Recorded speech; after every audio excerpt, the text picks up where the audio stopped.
Hey guys, and welcome to tonight's live, and welcome to my channel. Welcome in, everybody. Just getting some things set up. If you guys wouldn't mind smashing that like button, let's try to get this video into the algorithm. If everybody could just hit the thumbs up, that would be really fabulous. I'm gonna keep my eye actually on like YouTube Live to see if it like shows up. Hopefully it does. If not, we'll just keep liking it. Look at that. Oh, okay, never mind. That's for tomorrow. I was like, oh, I thought someone was going to go live that normally goes live in the morning, but it's tomorrow morning. So good evening, everybody. My name is Tanya. If you are new here, welcome to my channel. Hope you guys appreciate today's case coverage. If you do and you haven't subscribed yet, don't forget to subscribe, hit the like button, all the special things that, you know, YouTube loves. Let me know, Summer, if you are having problems with the chat, because mine's already messing up. It's always when we have to approve a chat. So if anybody has a problem tonight with their, if they don't see their chats going through, we are trying to approve them. Just some chats need approved. If it has like a vulgar word in it, it'll need approved. If you do all emojis, it'll need approved. That's the dumbest thing I've ever heard. All emojis. It could be all hearts, all smiley faces for your girl Tanya over here. And they'll be like, approve this message. I'm like, of course. When I first started YouTube, it would be like all the messages that were like, hey, everybody, like, subscribe, and share. And I'm like, these are the ones I want to be going through the chat, of course. But yeah, so we've had a little bit of problems. So I don't want anyone to think that they're like blocked or booted, because that would be like what I would think if I didn't see my messages coming through. I would think I was blocked. So no one's blocked or anything. Other than, you know, the usual suspects. You know. If you'd like to join our channel membership, we will have that in the chat for you guys. We do members only lives. You get exclusive emojis, fun stuff. It's a good way to help, you know, with the channel. There are some changes going on with YouTube, Mindy. Yeah, they did. They did a change where like the chat changed spots, like the live chat, which I don't know why they changed that. That's kind of I don't know. It's kind of dumb that they changed that, because it confuses people, because that's where the comments go. Yeah, unless you're Justin or Bon. Yeah, Bon had to go. Well, and Bri, but then Bri deleted their YouTube, so. It just took me off. I meant to start my camera and I just added them to the stream, so. Hopefully you guys are all having a great weekend. So hopefully you guys are. I know that I'm having a good weekend. Let's see where we are. We've got, it never tells me. Okay, so we got 53 people watching. We got 26 likes. If we can get them up just a little bit, that would be great. And we'll get right into tonight's coverage. Yeah, Mandy Joe. Bri left. Okay, so were you in here when Bri made their second appearance? Because this was a person that was blocked from the chat and I accidentally unblocked them. Whoopsie. Yeah, and I forgot to tell Summer. And then they flew back in the chat for a second round, and I was like, whoa, you know, for the second round, it was crazy. Hey, Cram Curious, good to see you. Oh, I hope you're doing good. But yeah, when they came in for the second round, they were like, they rubbed Summer the wrong way. And Summer was like, bam. And before I could block him, Summer is F-bombing it. So we're glad that Teresa's back, too. Me and Summer talked. We love you, Teresa. She helps mellow Summer out a little bit, because, well, it's not even mellowing her out. Like, that person was just a really bad person. But Teresa knows how to work the chat to where, like, if Bri came in, I don't know, Teresa'd have something motherly to say. But yeah, they came in and they were just like like a tornado. You should have saw it, Teresa. You missed it. They were like, it was good. It was good, and I literally, I was on camera and I was laughing so hard that I like was trying to wipe the tears from my face, because you guys had me just going so hard. I was laughing. So we do that on this channel. We try to be serious as we need to be, but every once in a while you just need to have a laugh. And usually it happens with you guys all in the chat. I'll be saying something and I'll just read something in the chat and then I just lose it because you guys, distract me. That's what I'm blaming you guys. I'm not sure I understand. Oh, she's not sure she understands me, but she's checking my heart rate right now. Truth efficiency, let me see, and self-understanding. Oh, I like that name. It says, hi TB, why have we seen absolutely no photos of the crowd of people outside the house prior to the 911 call or any screenshots of the social media posts that were apparently spreading like wildfire? Are the residents around King Avenue and University of Iowa students so tight that they aren't sharing any of these? Oh, I meant to highlight the rest of your message. That's a good question, and I'm surprised that there's not more. If only one, okay, let's say like this Dave person, there's a person that came out that, supposedly goes to, the university. If what he's saying is true, everybody was texting everybody that morning. They were texting each other through Snapchat. Those do delete, but they usually save. I don't know if everyone has that option, but I know when I take a Snapchat, it saves into my like pictures, or it'll save into like my Snapchat camera roll. So I don't understand maybe it's because it was messages and that they weren't being saved, and so maybe people don't come out because they don't have the proof. But why aren't there pictures? There should be pictures. There should be, especially in this day and age with all the social media that we have and all the pictures taking. I don't ever see anything like it.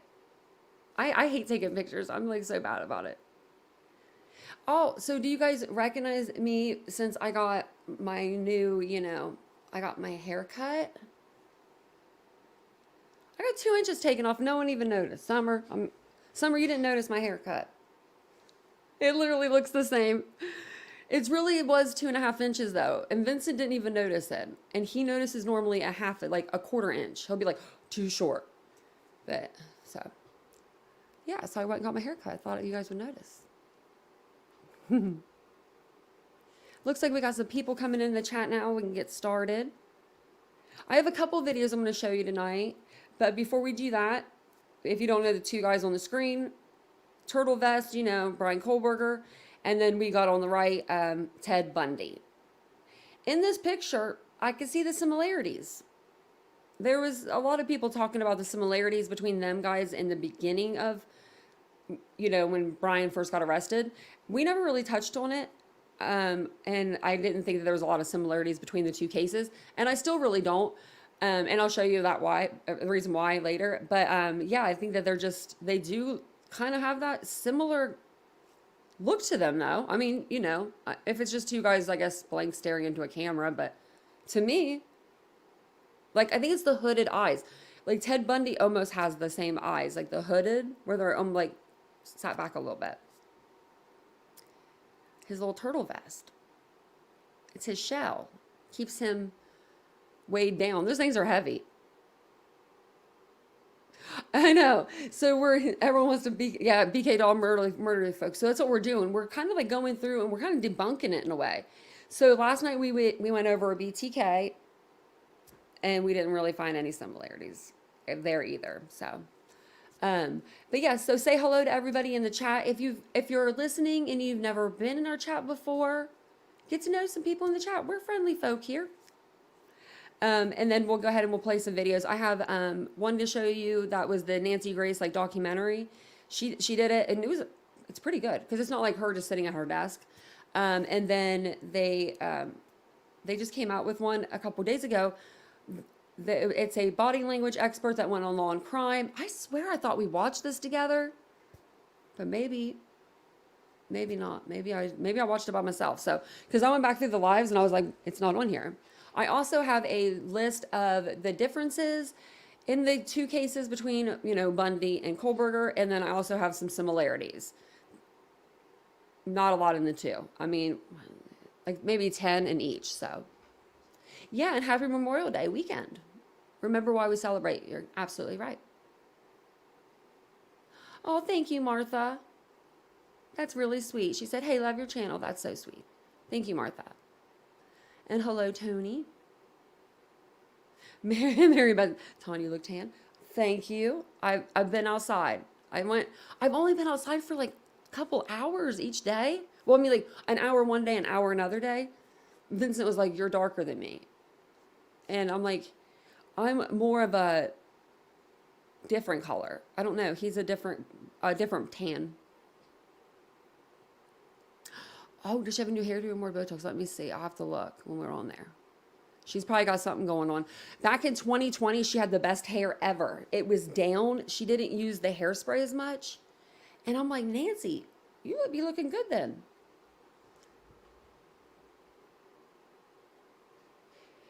See, I've never worked a death penalty case on like true crime. I've never done true crime and it's been death penalty. So it's so hard for me to get my mind like to wrap around it. I mean, it's definitely a possibility. They're going to probably go for it. I think they have like 50 some days right now. So Vincent's like, yeah, Mindy, Vincent's like the best skin. He has like that, I don't know. He's Asian and it's just perfect. No blemishes. And hello, Dreamcatcher. So, okay, where were we at? I had some notes for tonight, but I went shopping today instead. So I did. What did you say? You said you could tell now that you looked at it, Summer. Yeah, I got like 2.5 inches off. I was surprised. Happy Saturday, yeah. I never thought I told myself I would never say that before. Like, I'll tell you a quick story before we get started. But in true crime, or when I worked in my boutique, and I still do my boutique, of course, but when I was working in boutiques, everybody on Instagram that did a reel or whatever, they'd always say, Happy Monday, happy whatever, happy Tuesday, happy Wednesday. And you'll still see it. I don't know if I haven't watched influencers in a while, but it would get to me, it would get in my brain to where I was like, I'll never say that. But you know what it was? I think I just was never I was never having a happy something, because I came on one time and did a live and I was like, Happy Monday. And I was like, oh, I can't believe I said that, but I was having a good Monday or something, whatever day it was. So that's that's my story behind that saying, but I love it now. Happy Saturday. Don't force your happiness upon me. That's kind of what it was, Mandy Joe. It was like, they're not happy. They're like waking up having to do this TikTok really quick or whatever it was, Instagram. I thought it was pretty funny. Let me grab my drink really quick and then we'll get to playing these videos. Oh, Teresa, I saw that on the news. She said Florida is so packed down here. It's overloaded. No parking left at beaches around Southwest Florida. Unbelievable how many people are here. Yeah, I saw that on the news. Hey, Wizard, welcome. Okay, guys, if you guys wouldn't mind hitting that thumbs up one more time, I'm going to ask you because, we've got to ask a lot. I could start boycotting How Was Target today. That's so funny. I didn't actually go today, but I went yesterday. I didn't want to go today because I knew it was Memorial weekend. So I went to the mall and over at that mall instead. But I had to get a new pair of jeans. I have not one pair of jeans that fit me. Yeah, I was wearing jeans with an elastic waist. They almost look like pregnancy pants. It wasn't a good look. So I got a pair of jeans. I spent way too much money on them. But they're so cute and I can't wait to wear them. So if you ever feel like you're too big for your clothes, just size up your clothes. Size up. Don't be afraid to take that step and just size up, because then you're just not, just take it from me. Size up. Well, where have you been, Eddie? I come in with the super chat there with the cute little robe. What is that? I don't even know, but he's cute. He's dancing. Good vibes. Okay, so I saw this. Oh man, I watched this today too. So let's see if we can rewind it. Remember how this happened last time? We just gonna let it play through. It's only less than a minute. Turn it down. Sorry. Yeah, they did that last time. I watched it again because I watched it the other day and I was like, I'm gonna watch this again.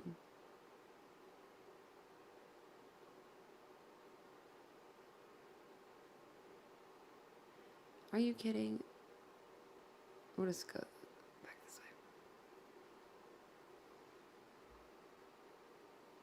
Did anybody do anything fun and exciting today as I try to rewind this? Oh, I guess we're getting somewhere.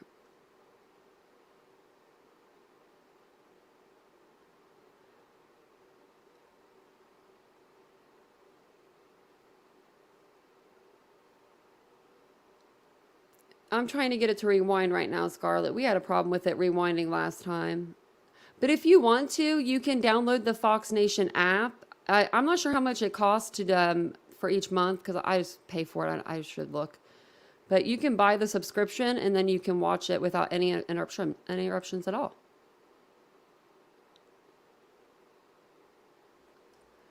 Remember this did this to me like that yesterday? Let's see.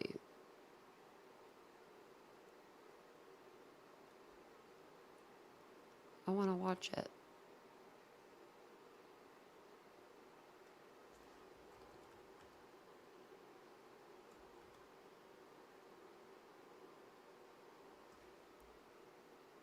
Yeah, sorry, this is taking a minute. I usually have it rewound and everything, but I forgot.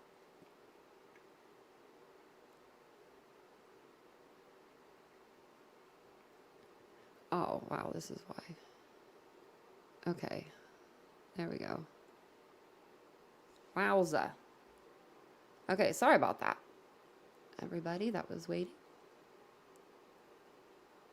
First day of summer, I've already heard on board 300 times. Size up, yep, you can always use a butter tip. Yep, that's what I'm gonna do.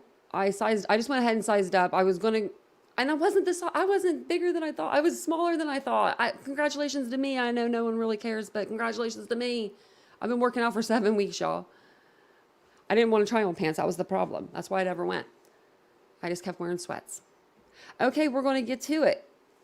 But so this is the documentary I was telling you guys about. If you missed the live last night, I believe it was on the live last night. It's just it's Nancy Grace. She has a few people on. It's an actual documentary, and they go over the parallels between Brian Kohlberger's crimes and Ted Bundy's, and they also have one or two of the victims of Ted Bundy on here.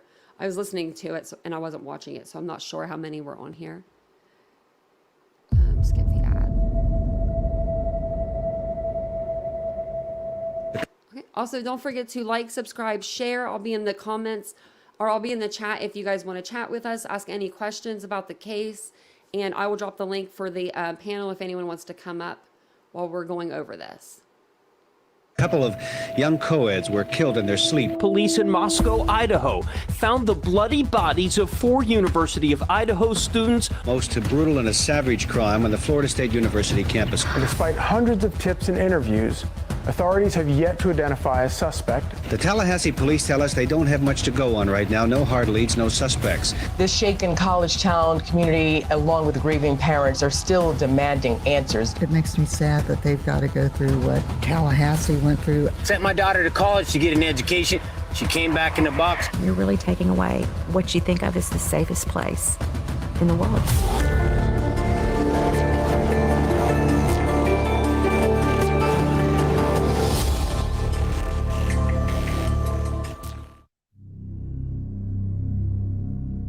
A seemingly random attack in the dark, early morning hours. College co-eds coming home for the night. Just at the edge of campus, they all head to bed when a lone man appears in the dark of the room to unleash unbelievable violence. We investigate the stunning parallels between 2 horrific crimes, and we look ahead to what the future might hold. Is history destined to repeat itself? Ted Bundy survivors weigh in.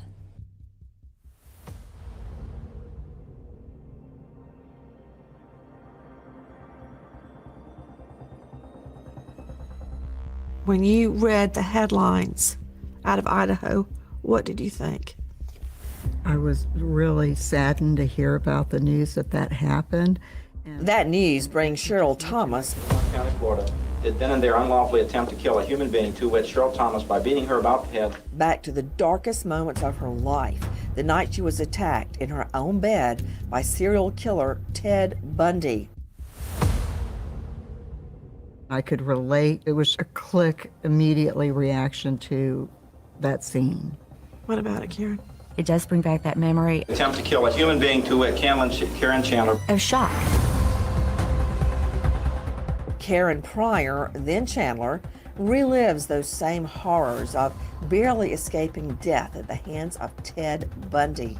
Even though I experienced it, it's still shocking to think that that could happen, there'd be somebody that evil that would do something like that, and who could possibly hate people so much that they would do something so, go into a private residence where you feel safe and massacre them.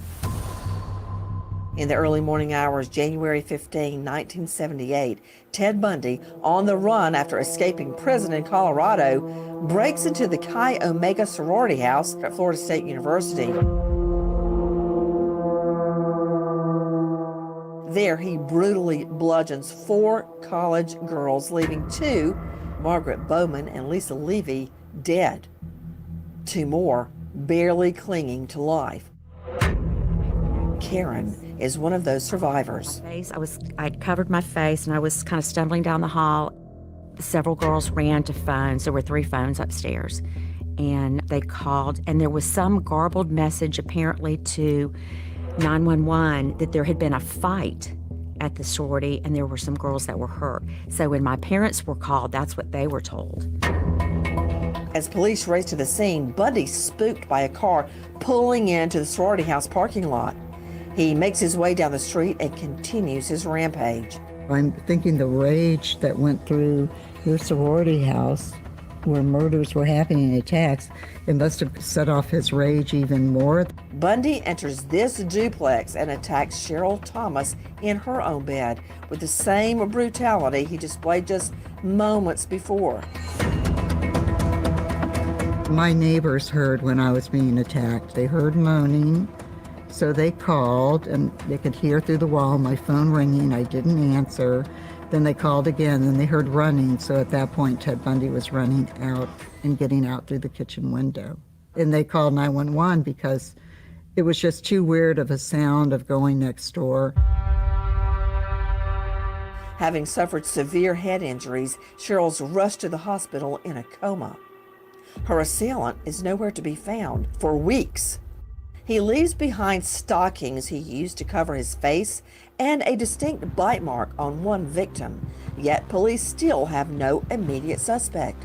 The community living in fear with a violent criminal walking amongst them. The devastating and mysterious murders of 4 University of Idaho students that have gripped the nation.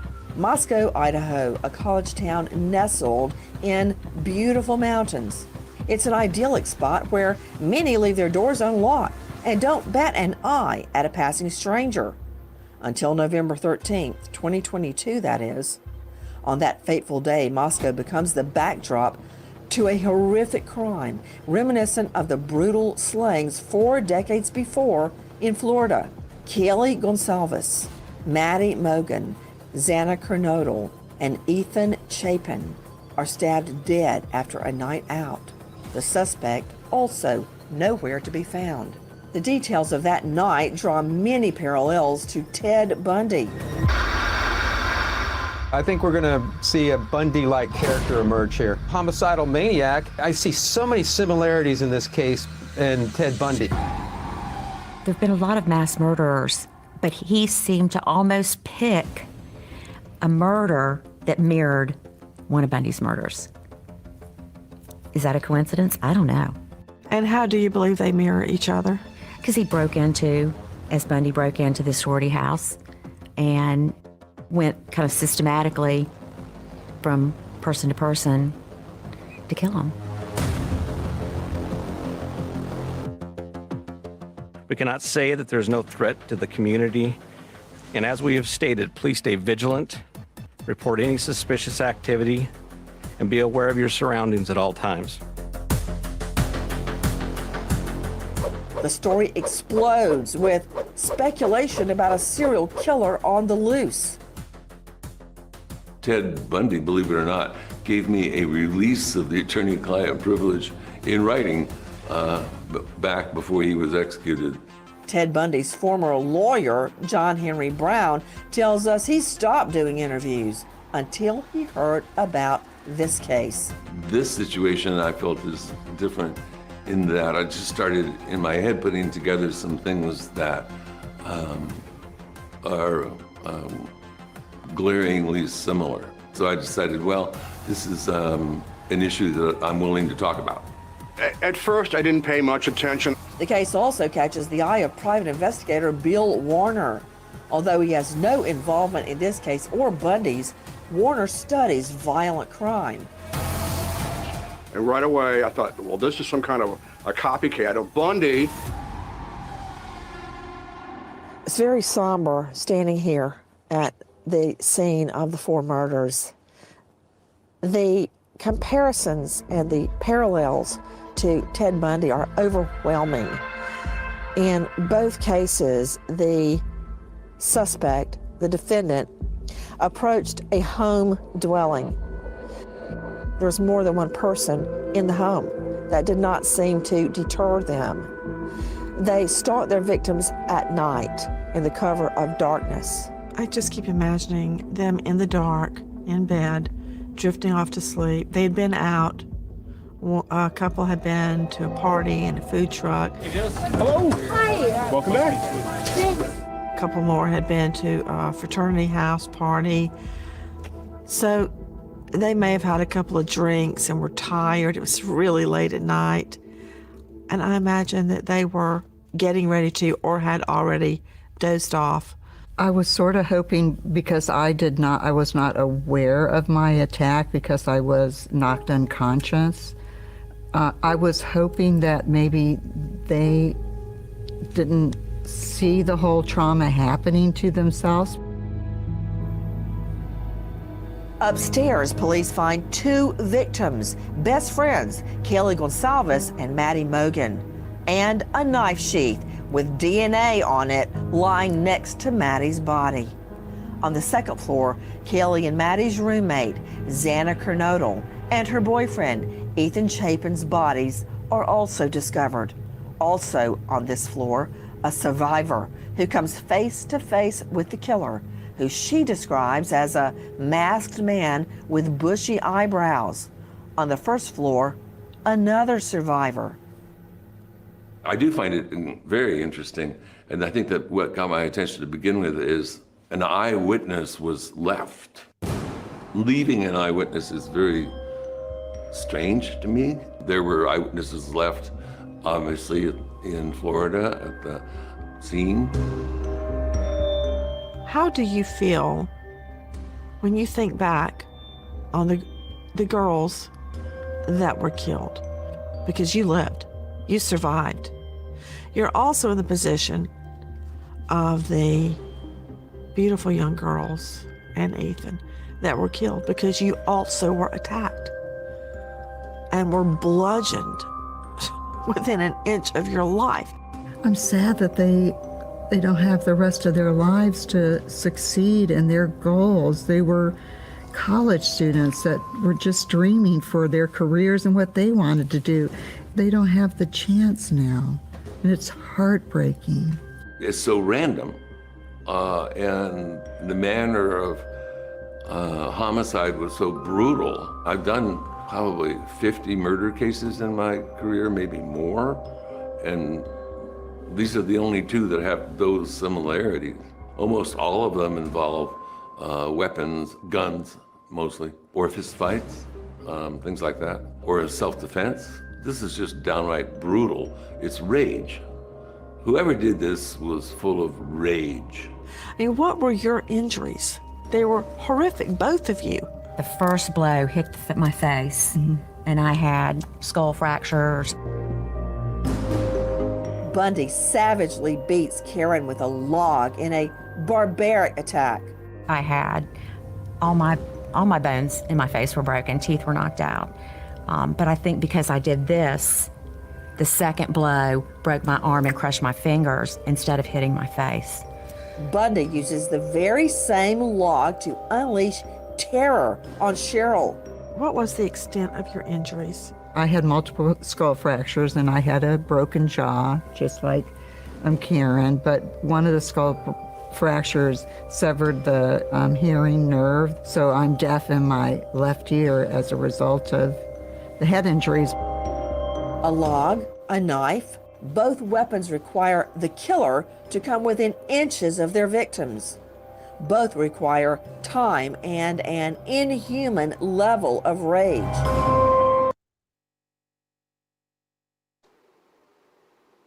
So I was just looking this up because I was curious to know. Because I'm taking notes because I have, you know, I didn't base any of my notes on Nancy Grace's video tonight, which I know it's like black. It'll be back on in a minute, but it was where I paused it. But I was trying to do like the differences and then the similarities. So I'm finding more. I didn't know this before today, but because I was just looked it up. Did you know that Ted Bundy, the house that he went into, the sorority house, the girls that are, the women that are talking now that were, you know, that the victims, the survivors now, did you know that it took him 15 minutes in that house and he was in and out in 15 minutes? And he did all of that? Hey, ATS News. Hey, girl. How are you? Hope Saturday's going great. But yeah, did you know that? I didn't know that. I was like, oh, I was going to tell you later, but I was like, I'm going to pause it real quick because it was a good time to pause. But I didn't know that. Maybe I did. Yeah, I looked it up and it says, I said I just put like how long did it take, you know, Ted Bundy to, I put to kill this sorority girl because I didn't know how to phrase it. And it says, he was just 20 years old and a student at Florida State University when Bundy broke into her sorority house and brutally killed two of her Chi Omega sisters in just 15 terrifying minutes. So I didn't know that. I mean, I knew, because I mean, I can see it happening in 16 minutes. A lot of people are saying, oh, it couldn't happen in just 16 minutes or, you know, in that time frame. So apparently it can. And he was using a wooden, like, bat or something. Not even a bat. It was like just like a piece of wood. So just imagine the differences using a knife, using wood, a bat. Like, I don't know. You would think.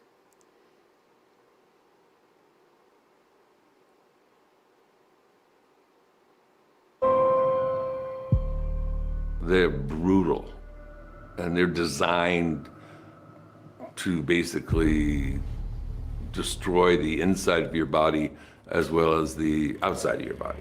That's an indication of a great deal of rage on the part of the perpetrator, no question about it. The indications are that he took a lot of glee into stabbing these victims into a horrific, horrific situation. Ted Bundy was a narcissistic serial killer of power control. He had no empathy to the victims. He got off on the pain. In many of the photos you see of 1122 King, it looks as if it's surrounded by trees, and you have to wonder how someone up in this parking lot can see through all that foliage. Well, it's not like that at all. When you look through it, there are hardly any trees. This MO in this case was obviously somebody watching these girls. I went online and I got a blueprint of what the layout of the house was. Once I saw the location of the house, like bells went off. I said, wait a minute, this is a stalker's paradise. Both of your attacks were under the cover of darkness, late at night.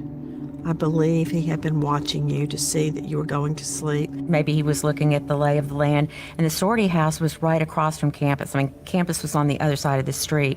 So somebody walking up and down, seeing girls walk in and out. It's sort of intimidating that I wasn't aware at all of someone looking through the window or watching me, maybe following me. Ted did stalk people because he liked to play God. So he said, okay, I followed her from the bar to the bus stop, and from the bus stop to the alley, and now, no, I'm gonna let this one live. He stalked these young girls. He had a particular type he wanted, a certain type of hair, all of that. And that creates fear throughout Florida State. According to the Orlando Sentinel, female students refuse to walk the campus without escorts. Some even buy large dogs for protection. Some parents make their daughters drop out of Chi Omega or even enroll in another university.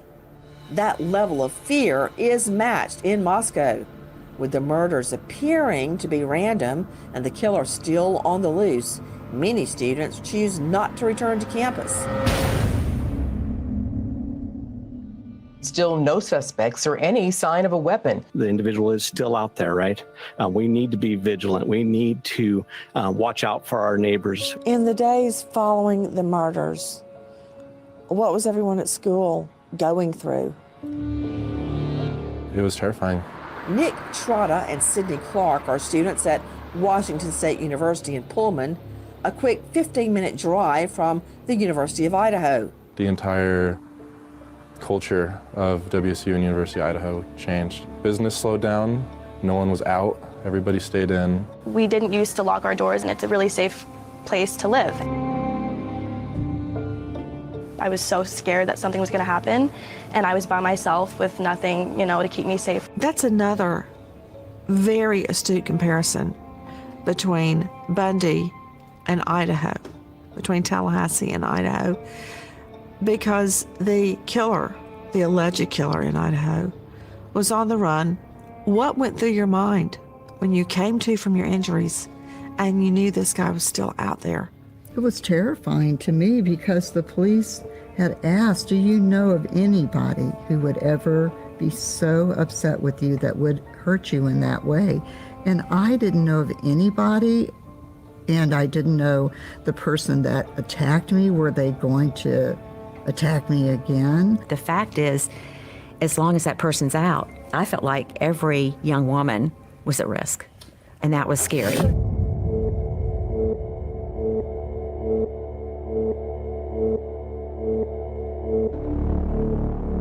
A possible break in the case of the 4 slain University of Idaho students. We have information of a white vehicle that was in the area either during the time frame of the homicide or around the time frame of the homicide, and we are just wanting to talk to the individuals who are in that vehicle.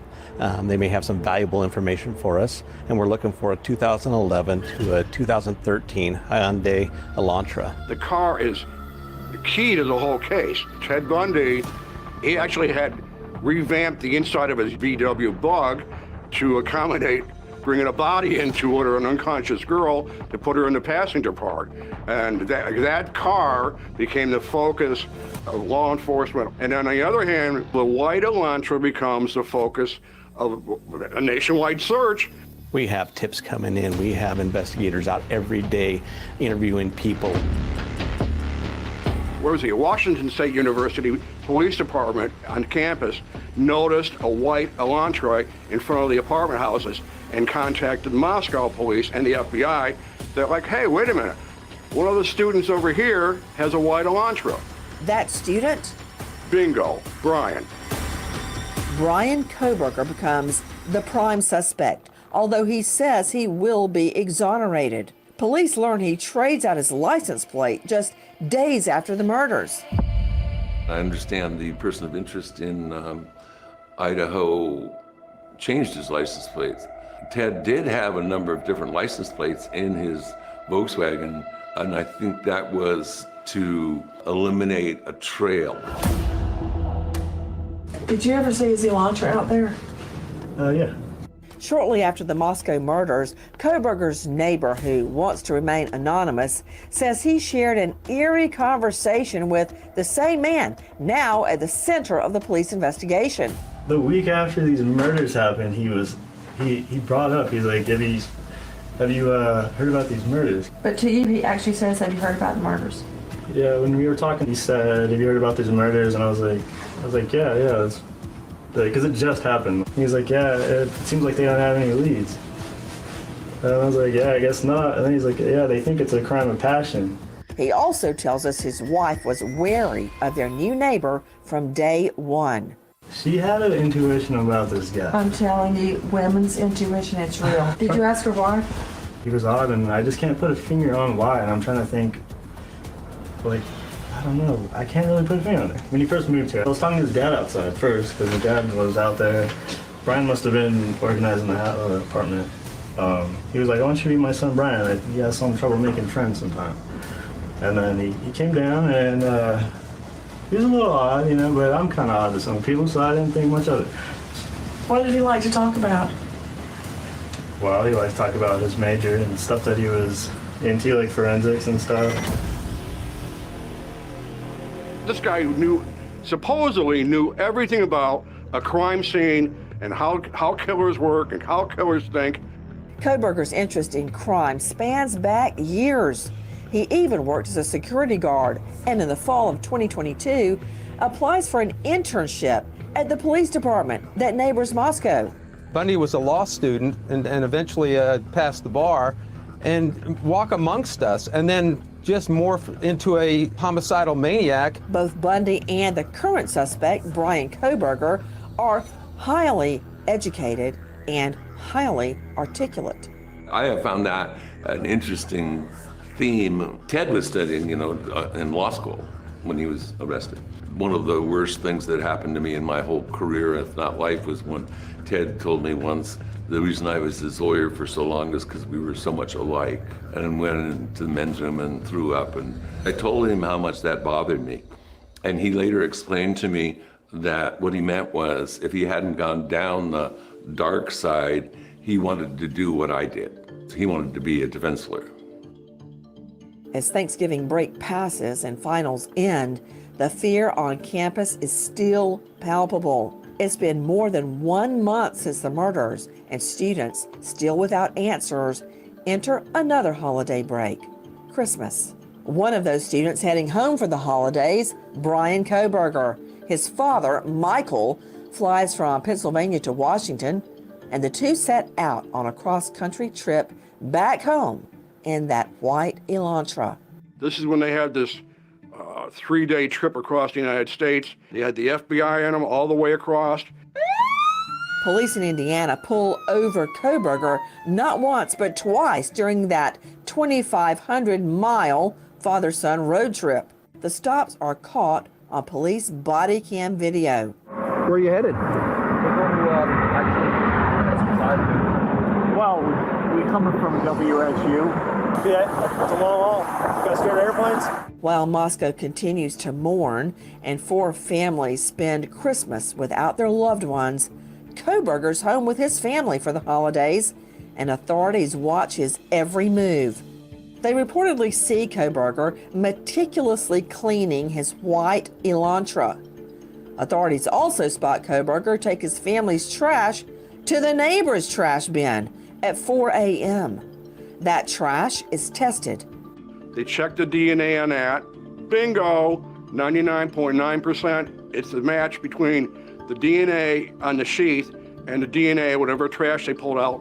Now you're really zeroing in on this guy. 47 days after the murders, Kohberger arrested, charged with burglary and 4 counts of first-degree murder. It was like a little bit of weight has been relieved and things are on the right track and we're moving in the right direction. Just like Kohberger, Ted Bundy's arrested weeks after the Chi Omega murders.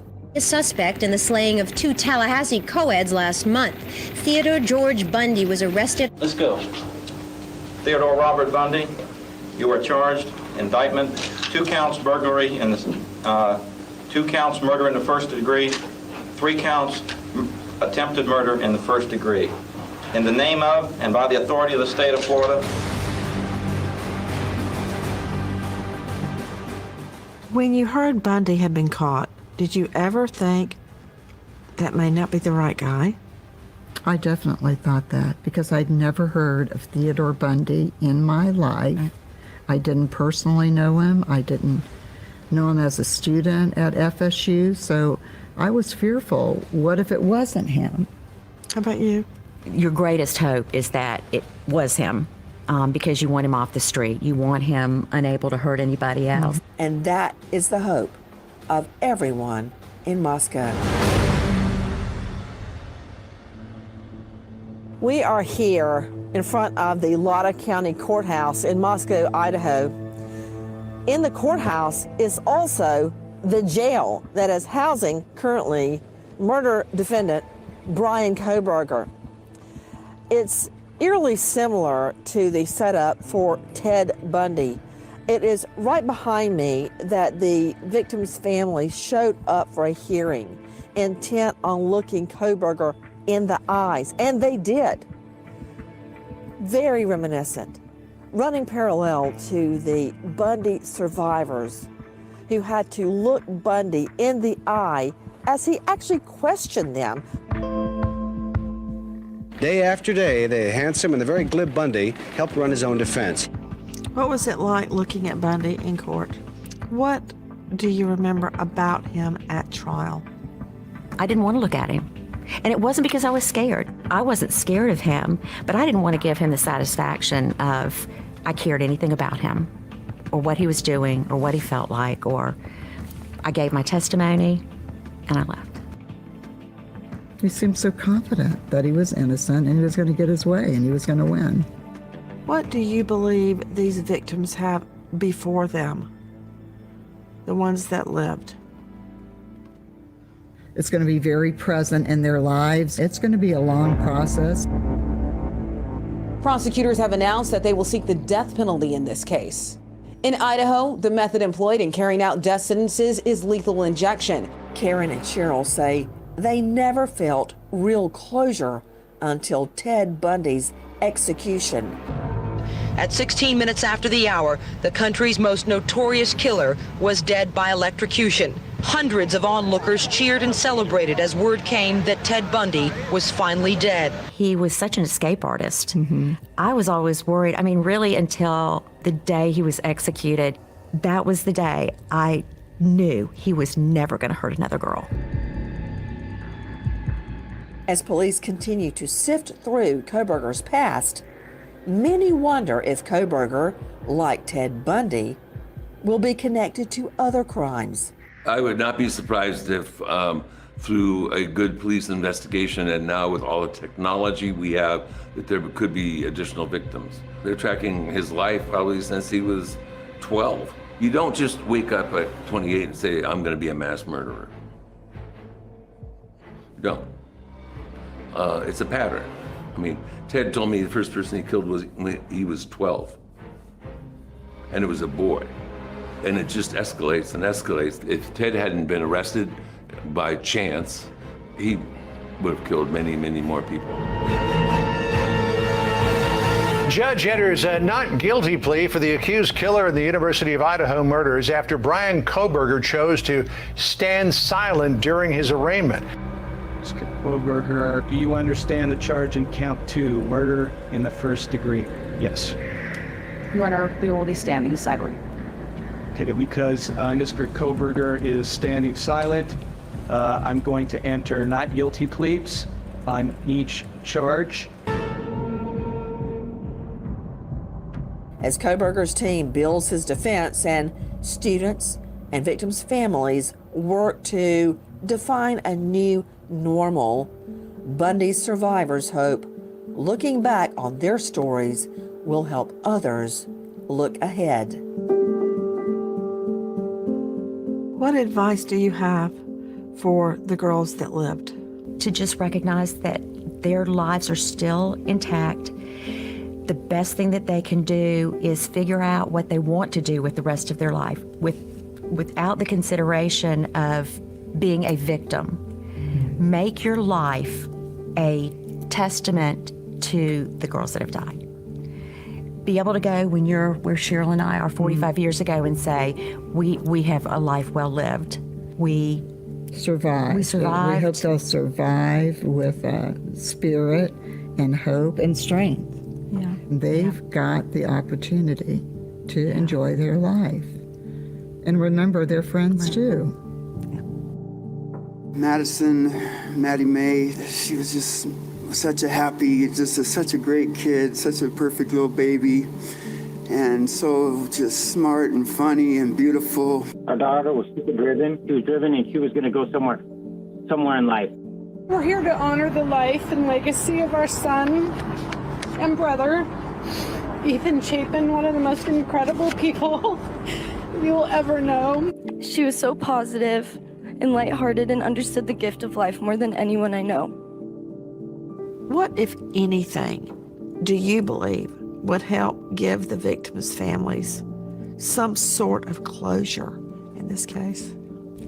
Just know that there's a lot of people in this world that are praying for them and thinking of them. I hope they can look to God for some sort of peace. It makes me so sad that somebody else has to go through, the family, the community.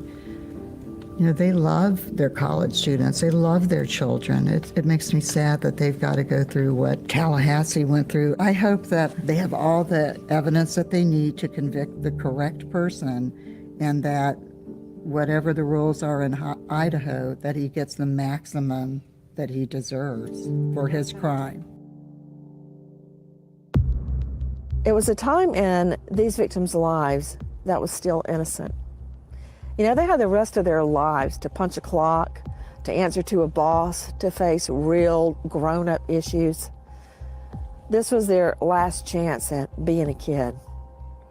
That was brutally ended, according to police, by Bryan Kohberger.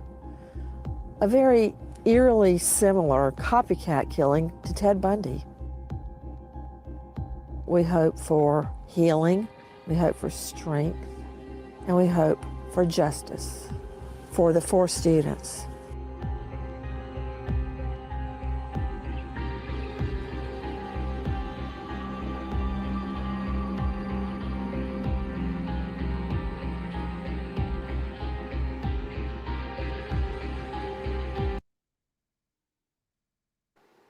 Well, it's good to see that people aren't out there doing TikToks anymore. Oh wait, this is an old video. Just kidding. It might be out there, because I just realized that house isn't boarded up in this video. So this must have been when she was actually, you know, there in Idaho.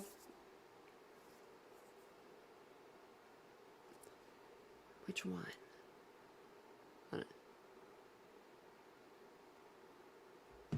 Oh.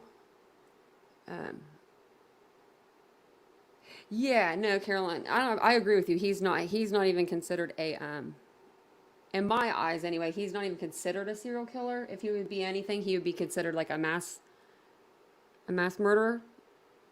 Sorry, I have something on my eyelash. And if I don't get it, I'll just be messing with my face.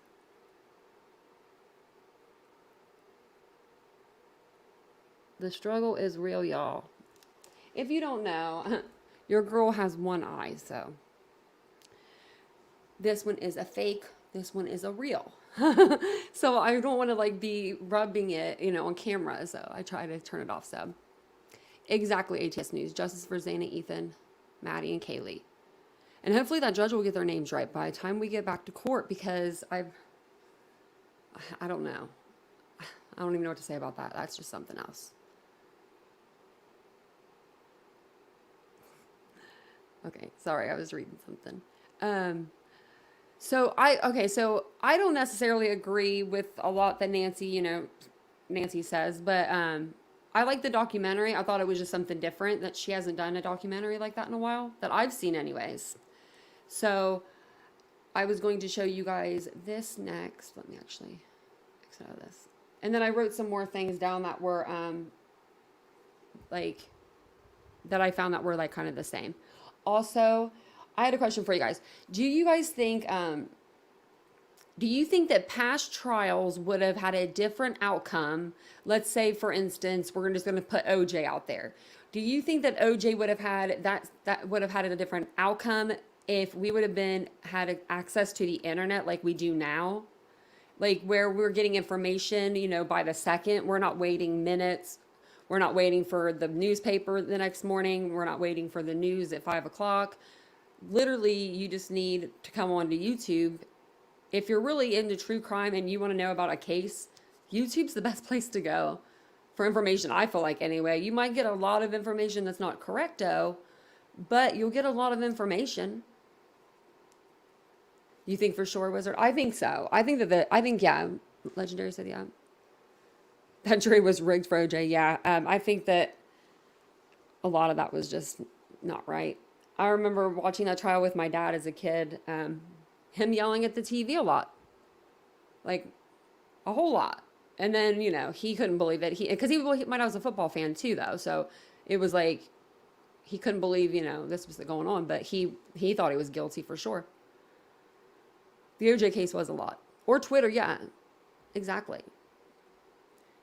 But yeah, I don't know if you saw my thing, Mandy, but I don't know if you saw the post on Drunk Turkey's thing. I don't know if you're a mod there or not. I thought I saw you were a mod there, but he put a post of his baby on there, and I just thought it was so cute last night. So that's what I was asking you in the chat, if you're wondering why. I'm like, why is she asking me this? Let's see. Oh, I already had all that. You watched every moment of that trial? So did my father. Our TV didn't turn off the whole time. Like, I mean, if my dad was recording it on VHS tapes, I remember that. Like, why? I don't know. But that must be where I got my true crime gene, because I've loved true crime ever since Unsolved Mysteries. That stuff came out in 1987. I would have only been 2 years old, so I don't think I was watching it then, but I definitely was watching it early 90s. Because it was just loved it. Okay, let me actually stop sharing this, and then I'll share the differences first. I'll pull this up. Let me see.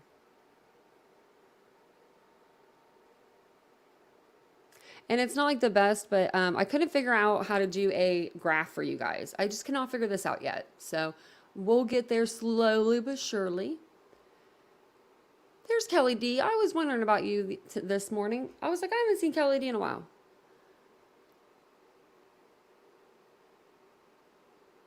What? I didn't know about that. Travis 26. Wow. There's another story like that, Kelly D, but the wife and the husband end up killing the intruder together. It's like a heroic almost story, but it's like terrifying.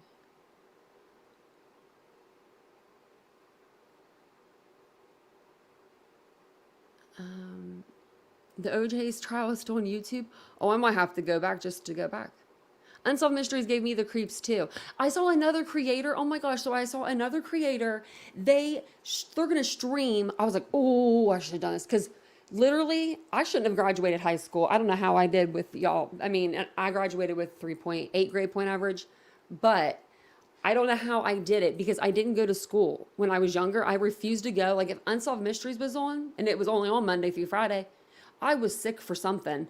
I did the thermometer against the light deal. Anything I could get to get out of school so I could sit home and watch it is what I did. And I do remember. So we may have to try to do that on this channel. If they don't do it a lot, I don't know. We might have to I might have to get with that creator and be like, hey, we need to team up because Unsolved Mysteries is my jam. Especially Robert Stack, Unsolved Mysteries. I was going to ask Kelly, did your husband just now have a stroke? Did you see that?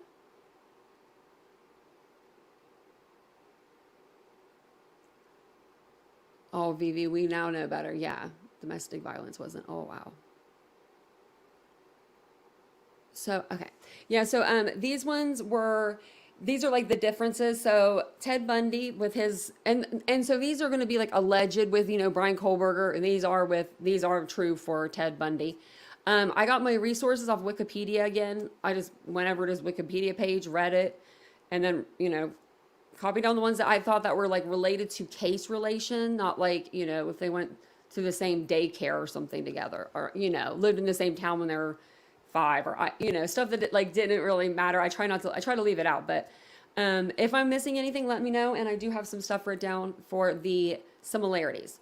So Ted Bundy kidnapped, he R-word and unalived numerous young women and girls.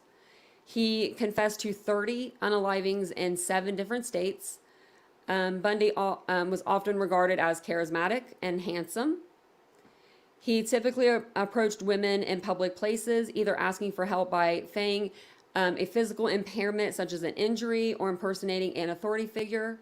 He would go around and he would have like a briefcase and he would have like a crutch, and he would drop, like he would be on his crutches and he would drop his briefcase, let's say, like in front of a young girl. That would get her to be like, it would let her guard down because, old Ted Bundy, well, he's an attractive guy and he's got his little crutches there and his little legs hurt, should help him out.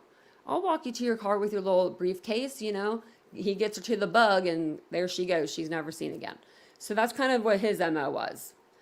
He did go into homes, but he did a lot of stuff outside as well. At least 12 of his victims were decapitated, and their severed heads kept as mementos in his apartment, which I never knew that about him. I never knew that. And I thought I knew a lot. Bundy engineered 2 dramatic escapes and committed further murders in Florida. 2 times he escaped. It's like a Letitia. Maybe Letitia was trying to take some notes out of old boy's, killings there. Talkative while the trial process was happening, representing himself at some point. I'm going to say some point. It says home point. Bundy killed his victims with blunt objects. So, a knife's a sharp, more of like a sharp object. So, but those were like, a little bit of the differences. Oh, wow, Kelly D. Oh, I am so sorry. How long has it been? I didn't see. Wow. Did you say? I'm trying to. Oh, you were there and it happened. Oh, my Lord, have mercy, Kelly D. I'm praying for you guys. Oh, my Lord, have mercy. Oh, man. I couldn't imagine if that was Vincent. Like, if that happened to Vincent. No, Man, oh my gosh, I am so sorry. Wow. That makes me want to cry just thinking about it. Okay, get back to the lifetime. Man, every time I think about something like bad happening to Vincent, I get emotional because I'm like, he's my Achilles heel. Oh, with Charles Manson? Yeah, I wasn't around with him, but I wasn't around for him, but I did read a lot about it. Yeah. People eating other people is not recommended. Not recommended at all. Can you, let's see. Let me get the other file one here. I think it's this one. This one. Okay, so I'm going to go through the similarities, but this is the differences again. Why did I do that?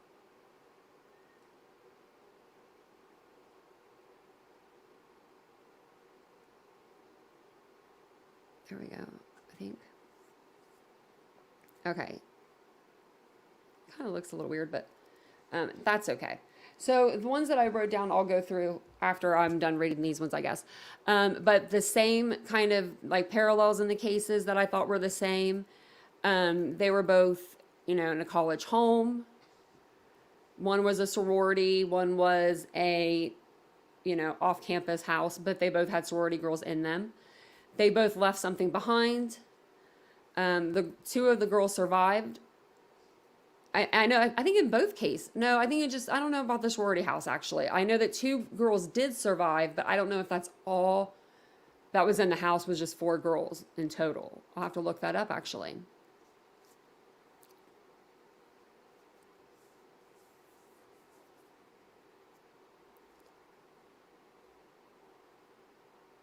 Did I miss something? Sorry, I got quiet. I always feel like I'm missing something.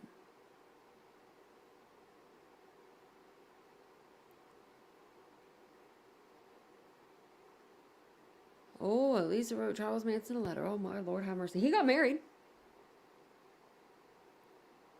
So, yeah, he was California. I don't think that, it seemed like all the serial killers back then, back in the 70s, 70s, 80s, 60s, 70s, 80s were, out west. I don't know. I guess that's why it's called the Wild West. Because I don't really remember anything happening around, I don't remember my parents telling me of anybody around our area. Do you know what I mean? Around on the East Coast, but I'm sure there's a lot. Son of Sam, I think he was actually on the East Coast. So more than one person was at the house at the time. They were about the same age when they committed their first crime or their first kill. Bundy was 27 and Bryan's 28. They're both considered intelligent. Both were caught weeks after the crime occurred. And Bryan's allegedly, remember, I don't want anyone getting me in the chat. Because they be getting you sometimes. I guess I didn't know this either. And so I was writing this stuff down. Parents were both told different things happened at first. So well, I can't remember exactly what Kaylee's parents were told, but they were told one thing at first, and then, you know, someone called back later and told them it was Kaylee or something. I remember there was like some miscommunication in both cases. So I'll just say miscommunication. They are both death penalty eligible. Like, you know, Bundy was sentenced to death. He was put to death. And then you have Kohlberger, and he may be on going for death in a death trial. Like, I mean, this is a big trial. And then I told you guys this part already, that both crimes happened in approximately 15 minutes. So I thought that part was crazy. The 15 minutes. Just because I don't know, you know? I'll show more of me. I could put me over here. I know I could put me over here. Not wearing any makeup today either. I haven't been wearing makeup. Ever since Eddie said in the chat, he said, "You don't need makeup, Tanya. Your girl's been fresh." Fresh.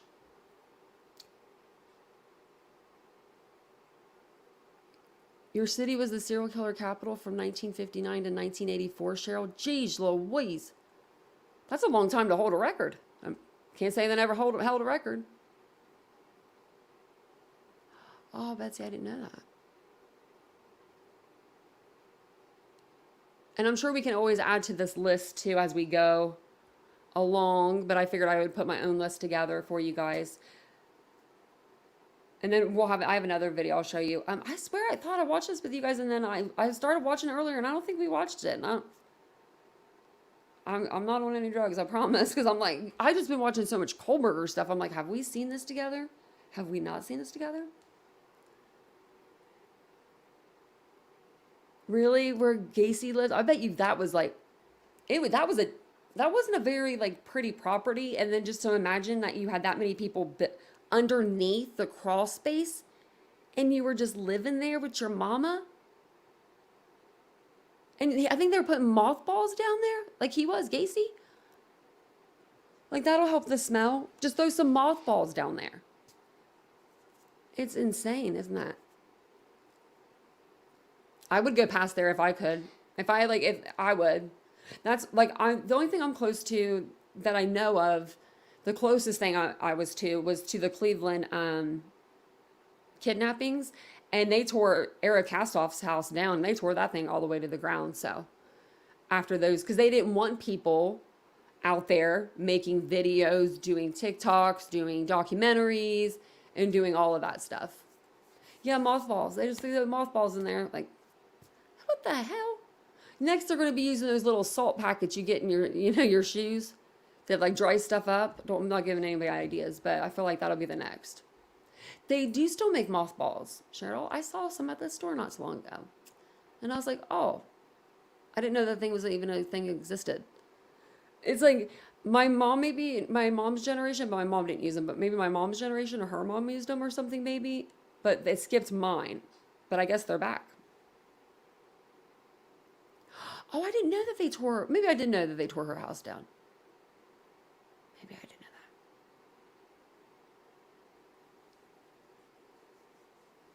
Yeah, they were the same age, 27. It says here when Bundy killed, and then 28 when Kohlberger did.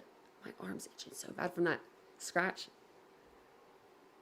I've heard that too. The FBI's profile says that Gacy was the scariest of the serial killers. I've heard that too. That's so crazy. Okay, so this next video I wanted to show you guys was, it's 30 minutes, but we'll go through it. It's not too long, but and if for some reason you're like, Tanya, we watched this, let me know. I swear we have not watched this, though. I went back on the lives and I was going through them. I'm like, no, we haven't. I think we watched something on News Nation. It was like a small clip about a body analyst there. So basically, this video's on Long Crime with Jesse was it Weber? And he has a, trying to think, what are they called? Behavior. Let me think here. It's like body analysis person. I'm trying to think of the right word. Help me out here. body language, I guess. Kohlberger's body language, that's what it says. Like a body language expert, I guess that's what you call him. But they're going to go over like the videos when Brian was pulled over, like prior to, you know, him being arrested, and then go over like his demeanor in court. I wish I could be a body language expert. I'm good at like reading the room. I'm good at reading people and in general, but I wish I could just like, I wish I knew the exact scientific things that happen, you know, the different facial things that you do, cues that you do, and stuff like that. I know me, I'm a hand talker when I get nervous. If you notice, sometimes I talk with my hands a lot. I feel like when I get nervous or more animated, I talk more with my hands. So if you ever see that, that's why. They should feed Brian mothballs. Hey, that's a vegan. That's vegan.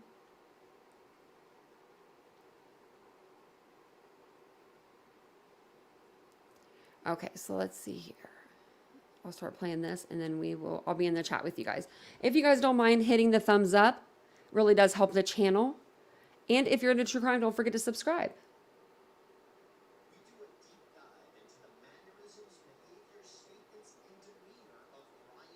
Well, hold on. If I can maybe I can play it for you guys. Thought I had it up here, but I didn't. Thought I had it up. Kohlberger by analyzing key videos of the accused murderer. Body language expert Susan Constantine Perfido comes on. Welcome to Sidebar, presented by Law and Crime. I'm Jesse Weber. Our coverage of the Brian Kohlberger story out of Moscow, Idaho continues, and as we reported on our last Sidebar, Kohlberger was officially arraigned on 4 counts of first-degree murder and burglary for the massacre that occurred on November 13th, 2022. He chose to stand silent, whereby he doesn't directly enter a not guilty plea, but not guilty pleas are entered on his behalf by the court. Interesting tactic. We spoke with Johnny Depp's lawyer, Ben Chu, about that on our last Sidebar as well. And as we cover the Kohlberger case, we still have so many questions. But the main one, of course, is if he really murdered these 4 University of Idaho college students, Madison Mogen, Zana Kernodle, Ethan Chapin, Kaylee Gonsalves, as he is accused of doing, why? Why would he have done this?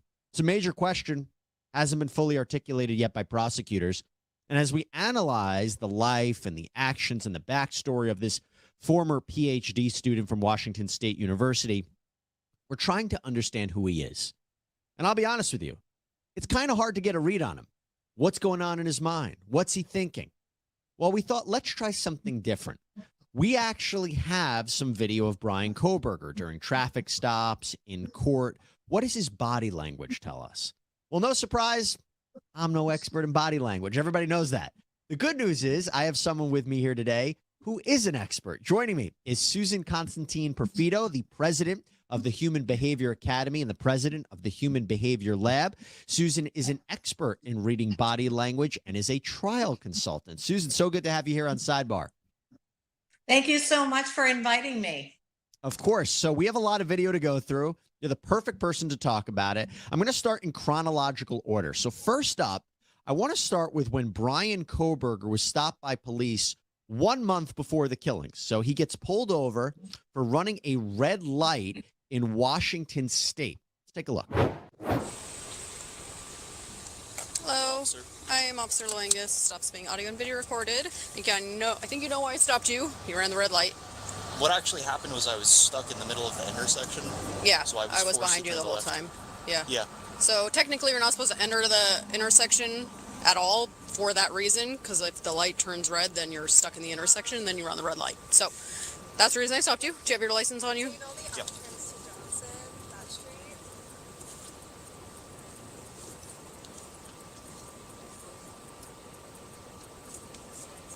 Do you have the registration and insurance? Yes.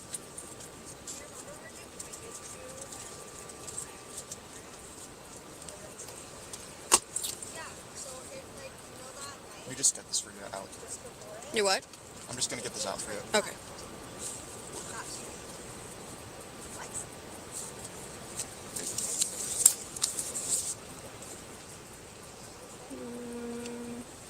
So would you explain that to me a little bit further? So in Pennsylvania, when you're stuck like in the intersection, you have to make the left. So what would the appropriate thing for me to have done? Not- Just You're back up not in that supposed to situation? block an intersection like that in Washington, so just by you blocking the intersection, that's technically a ticketable violation. And then I'm not gonna lie, I did this today. So the light was green and I knew it was gonna turn yellow, and I was like, I'm ready to get home with my groceries, so I'm just gonna scoot myself a little up there. And when the light turned yellow, I went. It was like yellow, then went red, because I knew the cars were, stopping. So I can't blame him for doing that. I really cannot fault Brian Kohlberger for turning when he did. I would have done the same thing. thus, then you're running a red light, so it's another ticketable offense. So you're not supposed to proceed into the intersection until you can go, because a lot of people do what you just did, right? Is like you're sitting in the intersection waiting, and then turns, and then you're blocking, so. Yeah, there was a little bit of confusion with speeding because someone had stopped. I wasn't sure what they were doing, and then they put on their light to turn. Mhm. So I thought that maybe they were letting me go through. Oh. Did you see that? No.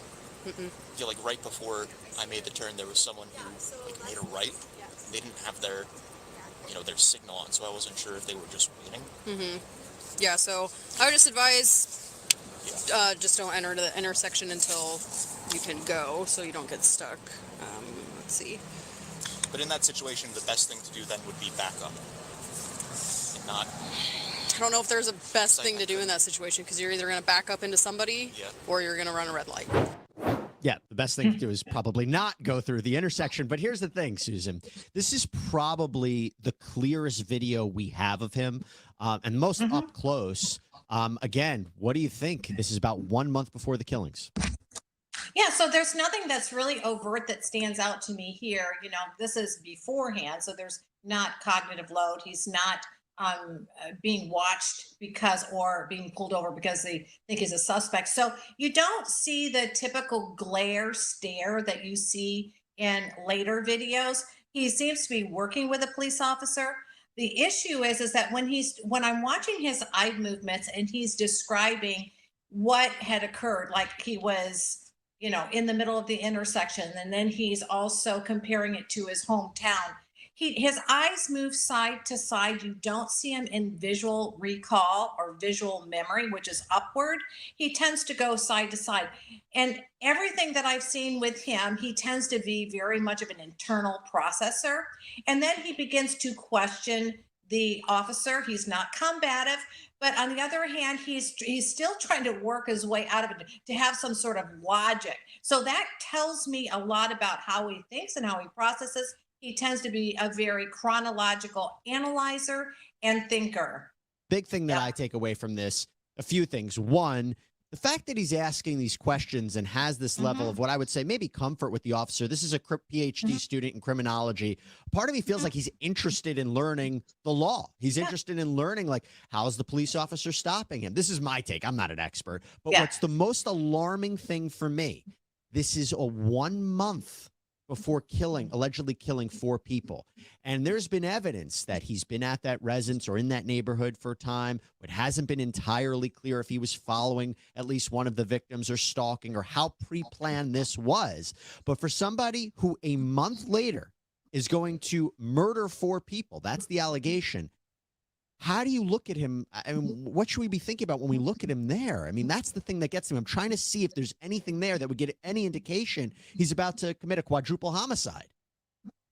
Well, I have to share with you one thing that I did, and I'm going to kind of go off the grid a little bit here, because he had written a letter or what his whole project was going to be about, right? We know that he's a PhD student, and he was trying to get people that would enter into this test or this analysis. Remember that? Well, The Reddit survey, yeah. Yeah, the Reddit survey, and also too that he was also writing. There was it wasn't a manifesto, but it was very similar to it. In that data was really a lot of wealth of information. because one of the things that we can learn about language is when they use contempt, anger, disgust types of language, it will tell us the percentage of the possibility of them carrying out a deadly act, like a terrorist act, a lone shooter act. So I happen to have run all that stuff through Decipher, which is a product that I have out of Sweden, which is used for counterterrorism. And I ran it through. He came up at 95% a surety that he was going to commit a violent act. So with that being said, why didn't somebody, he was already kind of on the radar, why didn't they run this through or analyze his language? So his language in itself told volumes. Now we're talking about demeanor, and that's what we're talking about today. But I want to let you know, language and words and body movements and facial expressions, all that kind of tie together and tells you a lot about the person and their motive or intent. I think this is fascinating. So let's move on to another traffic stop. Guy's like the worst driver of all time. He gets pulled over more than anybody we've ever seen. So now, this is from December 15th. This is after the killings. And we're going to play two videos. First, so he gets pulled over in Indiana while driving home to Pennsylvania. He's driving in the car with his father, and he's pulled over the first time for following a car too closely. Let's take a listen to some of that. Hello. How you doing? How y'all doing today? Good, good. Take a look at your driver's license real quick if I could. See, he's right up on that van, man. You was right up on the back end of that van. Pulled you over for tailgating. Is this your car? Okay. Cool. Where are you headed? Well, we're coming from WSU, and we're standing early. What's WSU? I just wanted to point out, well, you can't see it right now, but whenever you guys are watching the video, look at the dashboard. Like, his car is filthy on the outside, but if you look at the inside of his car, it is like immaculate. Like, for just driving that many miles cross country, you're in Indiana now, so I don't know how many thousands of miles that is, but you would think you would have something, you know, like, it looks like it's just been shined. I wonder if he had like wipes in his car and he was just wiping it down constantly, because it is really clean. Yeah, I go to the university basically. They were listening to this incident that was occurring up there. There was a shooting incident. That is SWAT team area. So we're okay. I'm having a hard time hearing you because of the traffic. So you're coming from Washington State University, and you're going where? Oh. We're going to be going to Pennsylvania. Oh, okay. Yeah. So we're slightly punchy because we're driving for hours. Hours, days. Hours. Good driving. Yeah. Well, almost a day. Okay. And what did you say about some SWAT team thing? Or Yeah, there was a mass shooting and everything. We don't know if it was a mass Where? This was on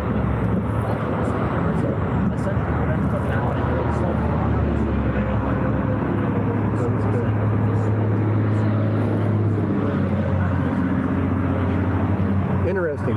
Well, it's horrifying because he's going to the university, you know what I mean? So y'all work at the university there? I actually do work there. Oh. His PhD in criminal Okay.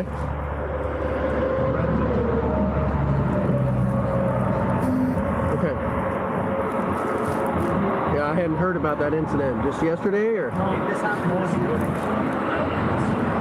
about an hour and a half ago. They're still wrapping it up for investigating. I'm not sure there's two shooters because they did shoot somebody. Let's see. And then you don't know about that. Actually, they were there shooting out of the window or something. Interesting. Wow. Okay. So do me a favor and don't follow too close, okay? Oh. All right. Okay. Now, later on, he gets pulled over again for doing the same thing. Let's take a look at that.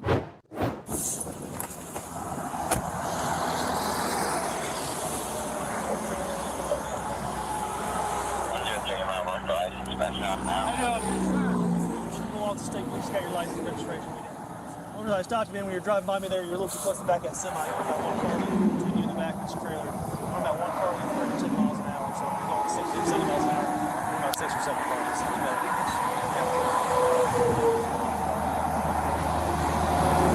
Oh, you guys did? Yeah, man.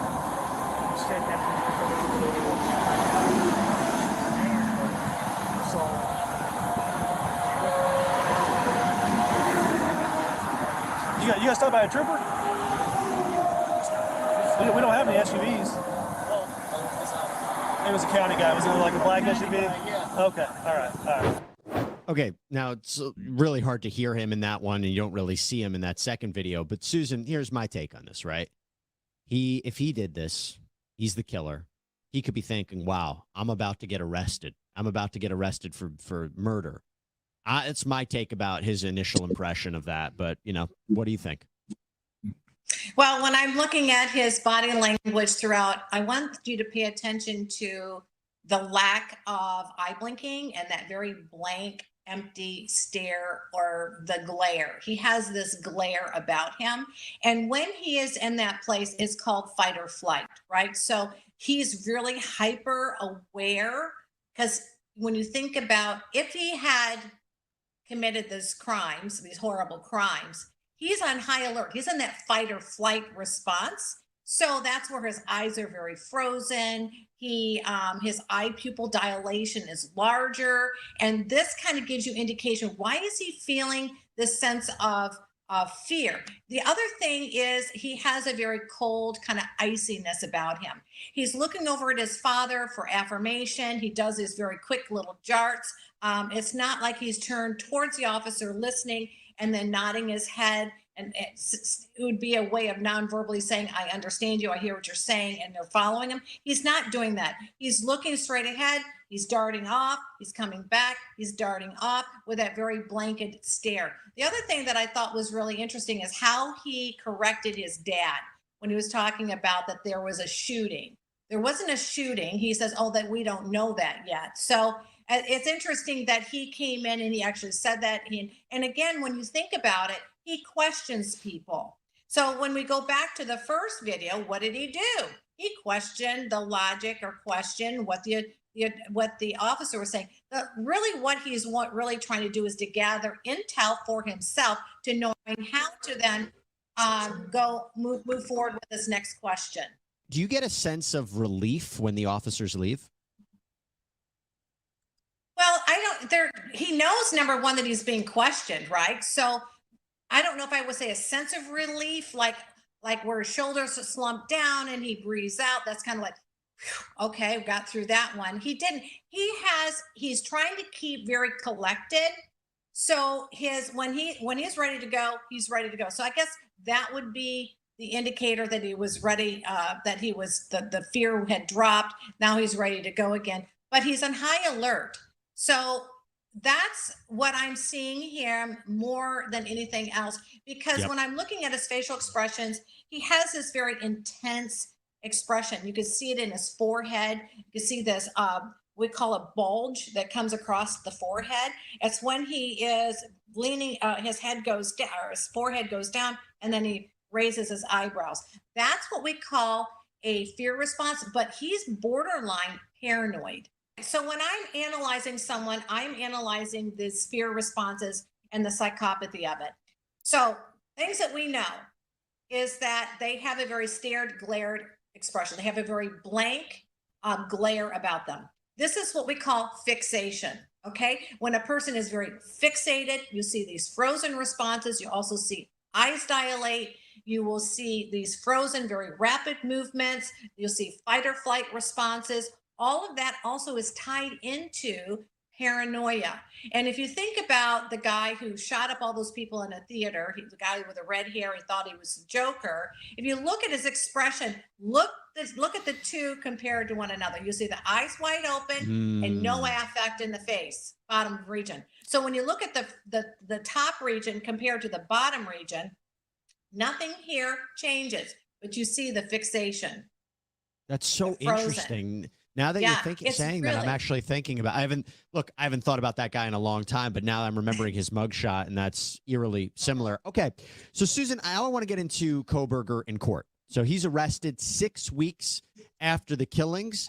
In January is his first court appearance. We see him in the orange jumpsuit. It's the first time all of us really see a video of him. There were pictures of him when he's arrested. There might have been video of him being walked into or wearing the jumpsuit vest. But this is really the first time we see him in court. Let's watch some of this at his first court appearance. Oh, we got it. Here, yep. Good. Okay.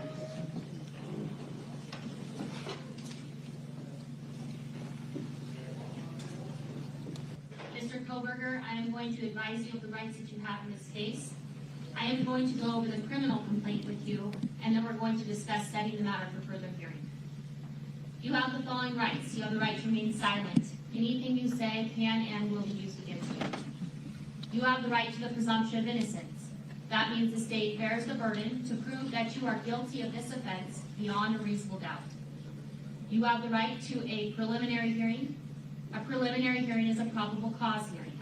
At that hearing, the state must establish that more likely than not, these felony offenses were committed and you were the one that committed the felony offenses. You have a right to have that hearing within 14 days if you remain in custody. If you are bound over at that preliminary hearing to district court, if the court finds probable cause, you would be bound over to district court. And at that time, you can enter a plea of not guilty, and you can have a jury trial set within 6 months of your appearance in district court. At both your preliminary hearing and your jury trial, you have the right to confront and question any evidence or witnesses called against you. Call witnesses on your own behalf and compel witnesses to be present and testify at the state's expense. You have the right to be represented by a lawyer. If you cannot afford one, one could be appointed to represent you based upon your financial needs. You also have the right to appeal any conviction in your case. Do you understand these rights? Yes. I am now going to go over the criminal complaint with you. It alleges that the defendant, Brian C. Kohberger, on or about November 13th of 2022 in Latah County, state of Idaho, did willfully, unlawfully, deliberately, with premeditation, and with malice aforethought, kill and murder Kaylee Gonsalves, a human being, by stabbing Kaylee Gonsalves, from which she died. Those specific names will certainly be provided to you, Mr. Kohberger, by way of being provided notice of these documents, or get a copy of these no contact orders. What you do need to be advised of, and what will be in this no contact order, is you are prohibited from having any contact with them whatsoever. Let's first start, Susan, with the smile that he gives his attorney as he walks in. What's your take on that? Okay, so it's a flash. It's not a genuine smile. When the mouth goes like this, it's like that. All that is of just making an affirmative acknowledgement, like hi. It's basically saying hi. That's not a genuine smile. That was a nervous smile. You can see that with the stretched mouth. His lips are pressed together. So that's what we call a flash smile. The other thing is I want you to pay attention to is that look at his cheek. You want to kind of pull in a really tight view of that, because you can literally see his heart beating through his cheek. That is huge, high cognitive load. That is an engorgement of blood that is causing this. This is high emotional stress. You'll see that he kind of gets a little uncomfortable at first. As you know, the indictment is being delivered. That would be considered being normal, because anyone in that situation would have shift or feel slightly uncomfortable. But you see jaw clenching, and that is what we call tension. You see him swallowing. This is fear. You'll also see him kind of take his tongue and wrap it in, or rub it around the inside of his mouth, or purse it out. This is where the lips become dry. That's that fight or flight response. So he's pushing his lips away from his teeth to kind of lubricate the membranes inside of his mouth. So these are all fear, flight, or flight responses. But he does nod that he does understand. So I do believe he understands the capacity of what he's being charged with. And he does add affirmatives, nod yeses. But I'd like to be able to get into when they're actually pulling down the indictment about what he is charged with and his body language. Okay, well, keep that in mind because I do want to ask you that, and also the $1 million question, which is, we're going to play a little bit more of him in court. If there's any indication based on his demeanor in court, if this is somebody who is innocent and they are shocked by the idea of these wrongful charges against them, or this is somebody who committed the crime and knows that the jig is up and is in a lot of trouble. Don't answer it yet. We're going to play a little bit more of him. This is Bryan Kohberger's latest court appearance. First, this is his arraignment on the felony charges, where the charges are actually read out to him.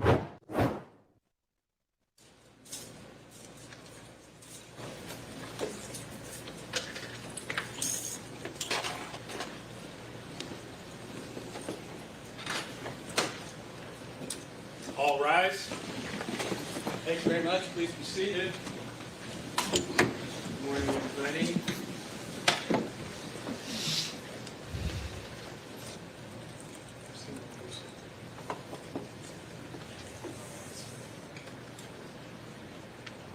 Mr. Kohberger, do you understand the charge in count 1, burglary? Yes. Do you understand the maximum penalty? Yes.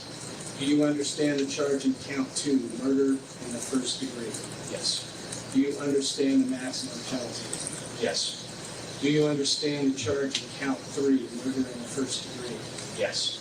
Do you understand the maximum penalty? Yes. Do you understand the charge in count 4, murder in the first degree? Yes. Do you understand the maximum penalty? Yes. Do you understand the charge in count 5, murder in the first degree? Do you understand the maximum penalty? Yes. Okay, Ms. Taylor, is Mr. Kohberger prepared to plead to these charges? Your Honor, we will be standing aside. Okay, Ms. Taylor, is Mr. Kohberger prepared to plead to these charges? Your Honor, we will be standing aside. Okay, because Mr. Kohberger is standing silent, I'm going to enter not guilty pleas on each charge. Yeah, so he chose, as I mentioned, to not actually say not guilty or have his attorney say not guilty, chose to stand silent. Okay, I feel like there's a lot to get to there. And you heard him say yes, yes, to understanding the charges. Your take? Yeah, I mean, and very confidently too, and with the tonality of confidence. Yes, yes, yes. I mean, his tonality remained the same, and he nodded. So it was consistent with he understood. And if he would have said yes and he tilted his head no, then you would see this incongruency. You don't see that here. One of the things that I'd like to bring attention to is he didn't deny or confirm, right? And when they brought down that and wanted to know what his plea was, and his attorney stood up, right, and said basically that, you know, he wants to remain silent there. And he doesn't move. His head remains in the same position. So that is telling me that there's something that we don't know that's about to happen. So I don't know whether he's got a plea deal going on, whether he may be pleading guilty. That's so interesting you say that, because some of us have been wondering, one of the reasons, did he not enter an actual plea? Maybe he hasn't, he's trying to open himself up to negotiations and enter a plea, or is the defense so confident in their case they're ready to go? They feel they might have exculpatory evidence that proves he didn't do this. I'll throw that back at you. Yeah, and you know, again, we don't know what we don't know. That's what makes this case so interesting, right? As the stuff starts to unfold, and you know, we've seen this before where we didn't have somebody. One of these last cases that we saw on national TV, where they didn't bring on a defense witness, right? They were so confident. So I see this, especially as being a trial consultant. Sometimes they have these rose-colored glasses. They think they're so confident in their position that they don't realize the importance of maybe witness testimony, etc. But I personally think she's got something up her sleeve. I think that she's sharp, she's got a plan, and she knows exactly where she's going. So it'd be interesting to see what happens, because in my years of 18 years in this work, I have never been in a court trial where an attorney has done that, ever. in a murder Okay. case. It was different. It was different, and we're all speculating why that happened. Okay, Susan, I want to let you go with asking you this final question that I mentioned before, and that's when you're watching him in court, does he have the demeanor of somebody, as I said, who is innocent, is hit with these charges out of nowhere, doesn't know where they came from, is panicked for their life, or is somebody who's nervous because they know they did this and they're in trouble? I know it's could be very speculative. You might not have the answer, but I wanted to throw it to you. I don't see nervousness because I don't see movement, jitteriness, fidgetiness. I don't see eyes darting all over the place. I don't see this movement of anxiety. I see a very cold, blank stared person who has a psychological problem. I think he's either psychopathic or sociopathic or the two. What's going to be really interesting is how well that demeanor is going to go over on the jury pool, because a jury wants to see genuine empathy and compassion for the victims, even if he didn't do it, right? Because if he were accused, he's going to show anger, frustration. The natural instinct is, if you're being accused, your hands are up as like a cat, right? I'm going to fight back. And you're going to see this in the eye facial expressions. You're going to see it in the mouth, pressed mouth. You're going to see the disagreement. You're going to see this. But we don't see this here. So that's what kind of brings me to, has he come to a place where he is willing to admit or to plead guilty, and he's hoping that he's going to be able to get off the death penalty? I don't know. That's speculative. But I will tell you that juries generally want to see genuine emotion. We've seen this over and over again. In lots of cases you and I know we've covered, is they want to know, does that defendant look like, and is he appearing as if he has empathy and compassion, and he just doesn't. And it's very scary. If he makes any form of eye contact with any of those jurors, oh my God. I just want to, because it is almost like you're looking at the face of evil. If you've never seen a demon before, you have seen one now. And let's leave it right there. Oh my goodness. Susan Constantine Profito, thank you so much. I thought this was a fascinating discussion, and would love to have you back on as we get more video of Bryan Kohberger, whether in court or some other video that comes out. We really appreciate you taking the time. Thank you for inviting me. And that's all we have for you here.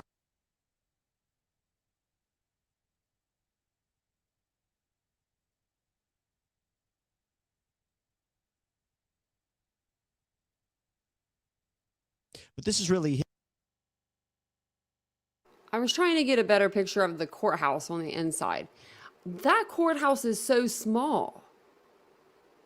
I mean, even if they move it, they haven't talked about moving it to a different venue yet, but even if they move it to a different venue, I'm over here laughing, so I was laughing so hard I'm crying again. You guys are always got me laughing. If my face is red, that's probably why. Nightbot said, just a warning, it's a true crime channel. That guy's hair is not unforgivable. It's memorable. I can't even say the word now. Oh, that was my cat. I forgot he was back there. Did you hear that? Well, Rocky, you don't need any more treats for a while, buddy. That was loud. He just jumped off the desk. I forgot he was behind me. But yeah, no, his hair's everything to me. And then I don't know why he's the only one in the white shirt. And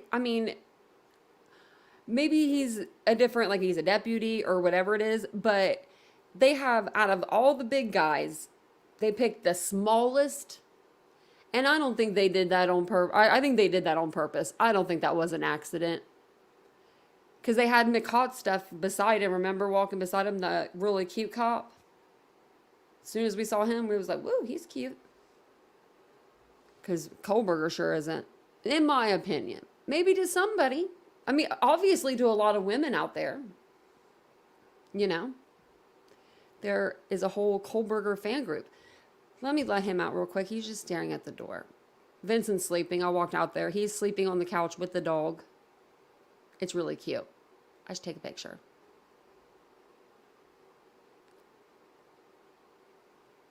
I mean, did he write his best to work that day?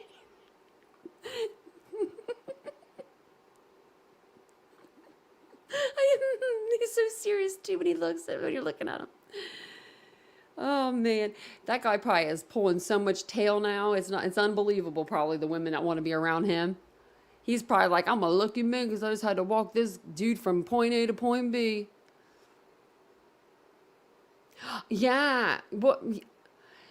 I am mad because I got kicked out. I was gonna check. I got kicked out of the BK fan club. I was in the back side of that. That was good info. That was good intel. And I can't figure out how to get to Summer because Summer can't figure out how to like sign up for it. We hate Reddit around here, but we use it. Let me let the cat out really quick. He's just staring there at the door.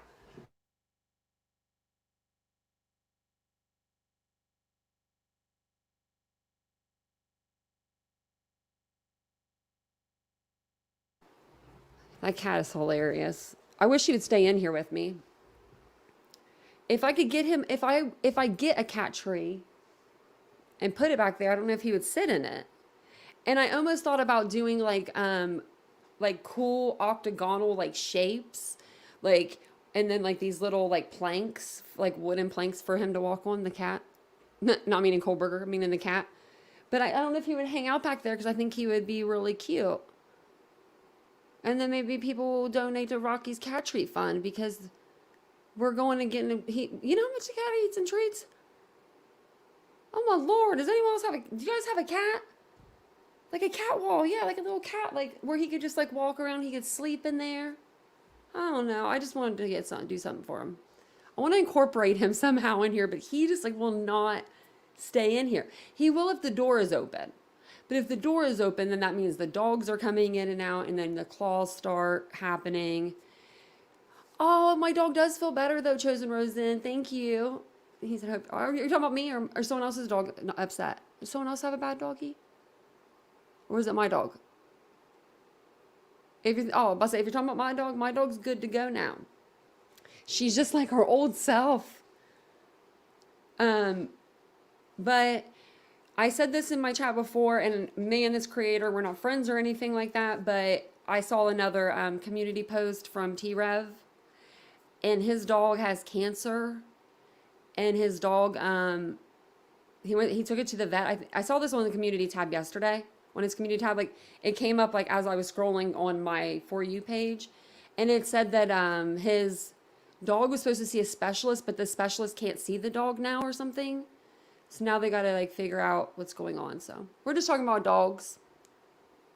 My pup's doing good. It was the food, like we think, because we switched out bowls, food, water, like different kinds of water.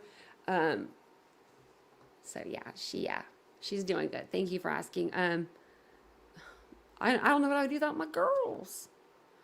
Like they're a team, you know, they're a pack. So I didn't like it when she didn't feel good. I'm not used to like not being able to fix things quickly, and I couldn't fix her quickly. It was only 2 days. I thought it was like 4 or 5. I was like, this is forever. But it was the longest 2 days of my life. But yeah, no, so just pray for T-Rev's dog too, because like, I mean, I don't know. That kind of stuff gets to me. Like, I can't stand seeing animals hurt. And then when you know like if someone's animal's hurting, you know that person's hurting, and I can't stand seeing somebody hurt. I'm just like, I just can't. I can't stand seeing people like cry or get like be sad. I feel like I have to fix it. So that's me just trying to help. Also, what was I gonna say? ATS News is doing a live tomorrow. She's gonna do like a documentary over the Idaho 4. When she was in the chat, I didn't even realize it earlier. I saw that she was doing a documentary, but it didn't click in my head, and I would have been like, oh my gosh, tell me about it, because she was in the chat earlier. But it's on at 9 a.m. tomorrow morning if you guys want to check it out. Her channel is ATS News, and she's going to pull like clips and stuff and do like a whole little documentary. So yeah, everybody's lost together. We were talking about the dogs, well, my dog, and then I mentioned another creator's dog that was sick. So I feel bad, like I can't get it out of my mind when, you know, animals are not feeling good. It just gets me. My cat's 14 years old. He's getting older.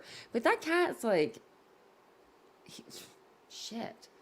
He'll probably outlive me, really, to tell you the truth. I mean, he like jumps, he's fallen off the balcony like 4 times. He's cool. You just hear him down there. Like the dog used to knock him off the balcony. How are you doing tonight, Eddie? I'll talk to you guys here for a bit before I get off here. Vincent's out there sleeping like a log. Have a good night, Wizard Walt. I'll put your comment up there. Have a good night. Gotta run.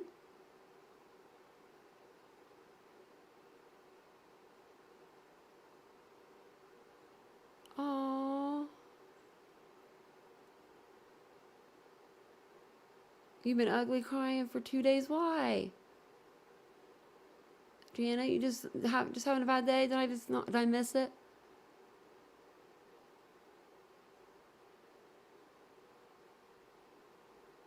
We don't like that. I've done that. My crying spot's the closet. Walk-in closet. I don't know, Vincent found me in there before. He's like, what are you doing? I'm just having a good cry. My mom used to say that crying is therapeutic sometimes.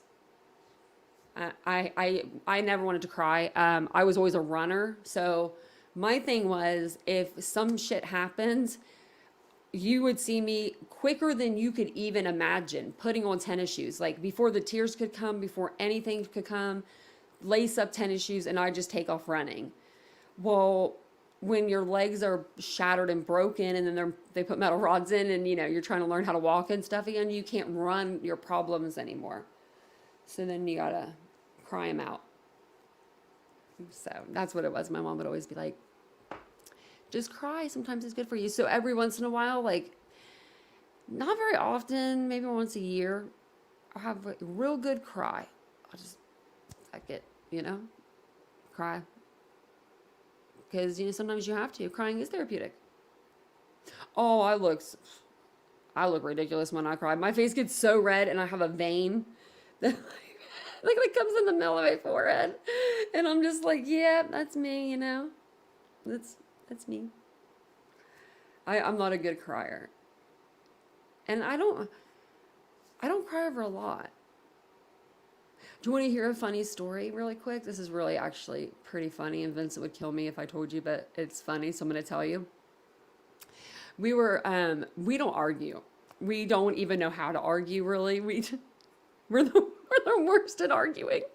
So one time, me and Vincent had an argument. This was probably, I don't know, over a year ago or something. We were arguing about, I don't even know. I couldn't even tell you. That's how stupid the argument was, you know? But I was in a real bad spot at the time, like emotionally, mentally. I was having a lot of stuff going on with myself, not with him, with myself. So I'm in the closet and I'm crying ugly. And I made myself like a little bed in there, put some blankets down because I was like, I'm just going to go sleep in the closet, go sit in the closet, like in the other room. I don't know why I was in the closet. We have a whole other room. I could have been in the whole room. I don't know. I'm dramatic. I will say that. So I'm in there crying and I'm like, I'm going to show him. I'm just going to leave then. So I was going to get up to leave. And you know what he did? He cut the power off, right? To the house. Not realizing like cutting the lights off. He thought he was cutting off the power because it was going to affect my Wi-Fi, but I have a phone and an iPad with cellular data. Dummy. But no, so when he cut the lights off, I'm blind in one eye. It was so bad. I was so mad at him. I couldn't find where I was going. And I was like, Vincent, if you ever want to keep me here, if we're ever in an argument, just cut the power because I can't see to leave. It was hilarious. It was just a funny, you know, it was an argument that ended up turning out to be funny.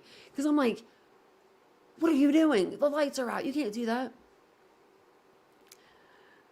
Tony, if you ever do older true crime lives, look at the story I mentioned about Eddie Kemper, our hometown. Oh, yeah, I can. Yeah, I know the story about, yeah, Kemper. Oh, yeah. Oh, he's from your hometown?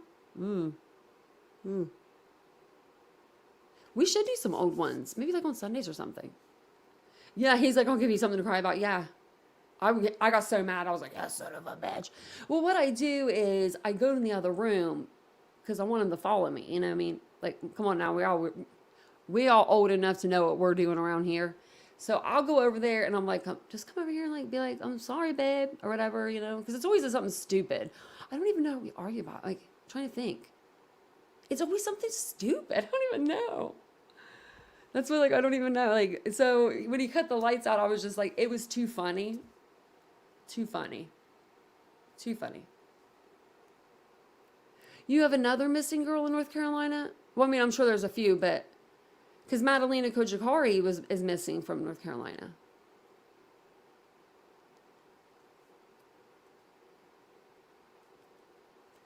Who's Alex? Did I say Alex? Yeah, he does look bored. I just saw that. Yeah, that's his face. Like, do you think... I just couldn't be that cool. Like, I want to try to be like, you know, give him the benefit of the doubt. I mean, I have to because he's not guilty until he's proven guilty. But it's like, when you're walking in there, like, cool as a cucumber. Now, I'm pretty sure when he was shuffling the papers around, I thought I saw his hand shake a bit. But it could have just been me. I don't know. I'll have to look again. What do you want to eat? Starts the fight at my house. Yeah. I win that battle every time. It's, man, you all need to help me make Vincent a Japanese dish. I've been saying this ever since I've been in true crime, it seems like. But I need to make him something. I'm going to figure out what he really likes, and I need y'all to help me. I'm going to do a live. I'll do it in the kitchen. One day in the afternoon or something, we'll prepare something if you guys can help me. And then maybe I can make something for Vincent because I've never cooked him food really before. I've cooked him food like a couple times, and literally it's been a couple, I'll admit that. But, you know, I want to cook him something that he really loves. Like, I don't know. Something that's a Japanese dish, so. Even if it's like simple like sushi or something. Like, because I've got tons of sushi, what's that stuff called that you wrap it in? I have the wrap. His mom sends it by the pound. I don't know why. He looks like he thinks he's innocent. It is in July 24th. I'm going to write that down because I need to look up those cases, actually, Teresa. There's a few that we need to look up. Thank you. I'm so glad you're back. I needed you here Monday, Teresa. We needed your countdown. Seaweed. Yes, Mandy Joe. He eats it like just out of the freezer or whatever. It's weird. Just to be eating I don't know. Oh, that could be good. Oh, I left the door open a little bit. My dog just busted in. You coming in? No.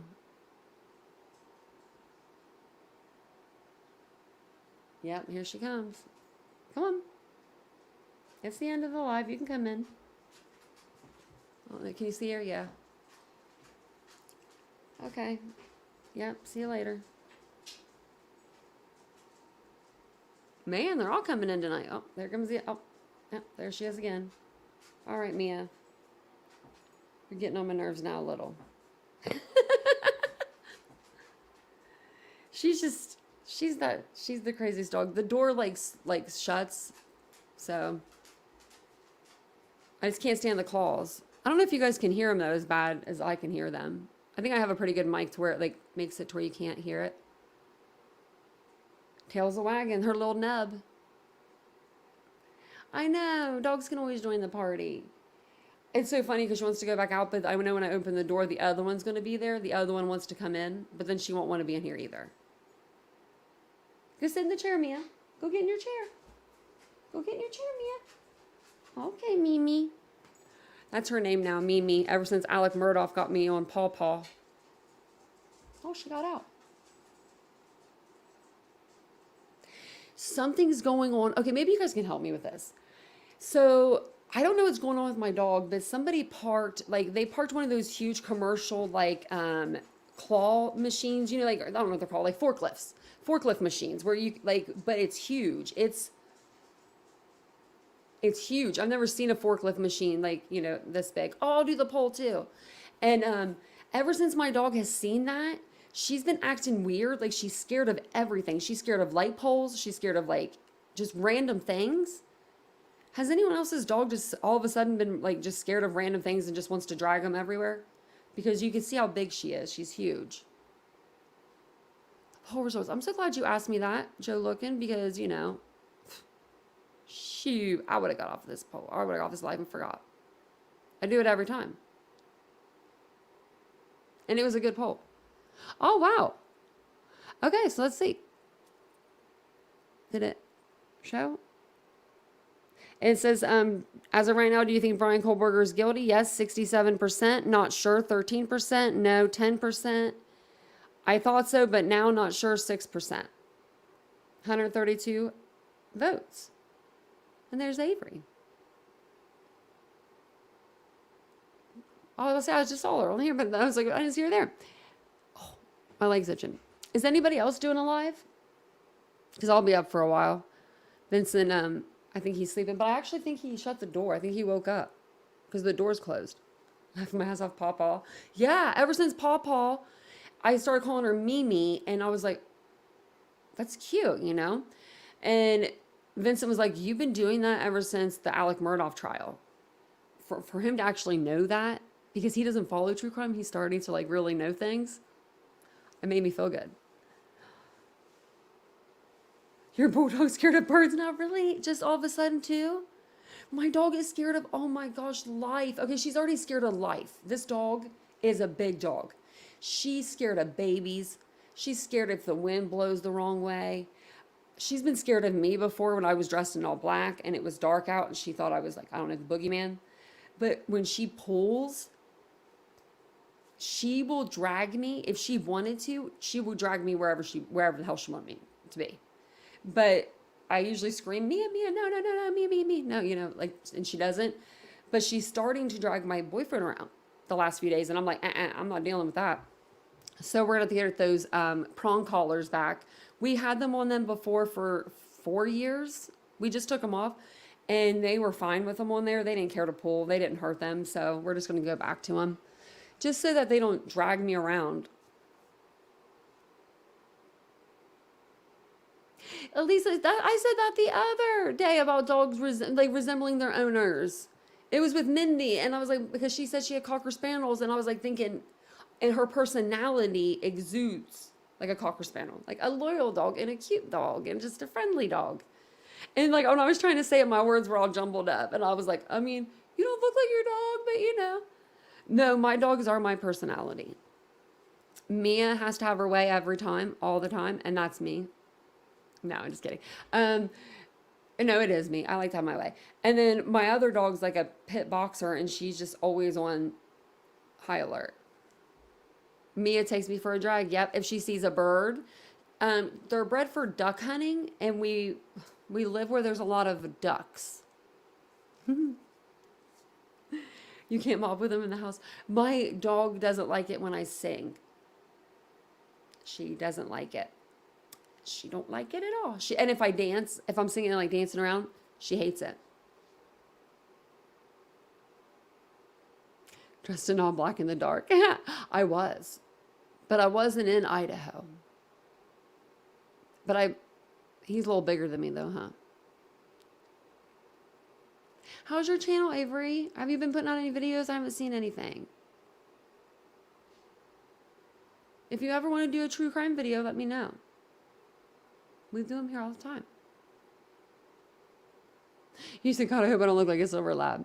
But no, like, I think the personalities, and some people do look like their dogs, but I think the personalities, you really do, they come out. And with Weimaraners, their faces are, like, if you ever look them up, like, their eyes are shaped in a, like, more circular, so their personalities show more on their face, and that's why a lot of people like those dogs.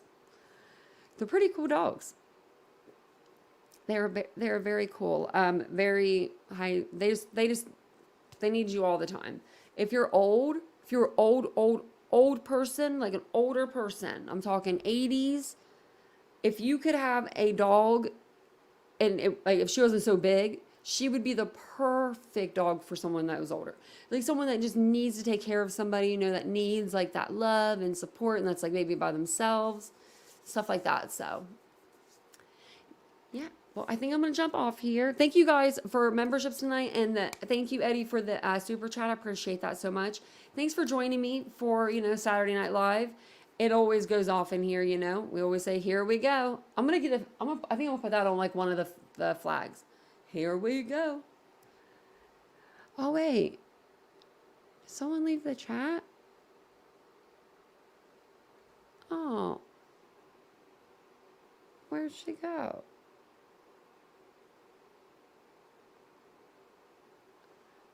Oh. I think we are actually going to do... Okay, so someone recommended doing like a dog party. I think it was Nancy. Wait, was it Nancy? No. Yeah, it was Nancy. And you remember. Okay, good. Good. Oh, good night, Crime Curious. Do you have any lives coming up? I need to catch up your live. I think it was today. I think I missed. They've been so good. Like, you've been doing yours kind of the same time, so I've been catching the replays. Yeah, so, okay, good. You remember. So what I was thinking about doing was doing it for, like, a members only. Because, like, you know, that way I don't, you know, have a million people sending me, like, a bunch of emails. There she comes again. But I thought we could do it where you guys, if you want, we'll do a members only someday, like, sometime soon. And you guys can just, like, send me pictures of your pups or your kitties or your bird or your lizard or, you know, if you're a significant other, if that's the animal in your life. Just kidding. And you can send a picture to like my email and then I can just post them on here. Or if you guys want, you can come up on panel and you can show your dog. That would be cute. You can show your little doggy off on the camera. That would be totally acceptable and cute too. So yeah, we'll do that. We'll have to do that. That would be fun. Because I love dogs. And that makes everybody happy. You have a clown dog named Donut. Oh my God, Donut, little Frenchie. Did you know that French Bulldogs, they took the top tier out of for the best dog now? The most wanted, the most best ever. They took the spot from the Golden Retriever, Golden Lab. So, cat named Lisa. That's funny. Oh, that's so cute. I wish I had Frenchies. My dogs are so big, but I love them so much. I'm coming, Mia.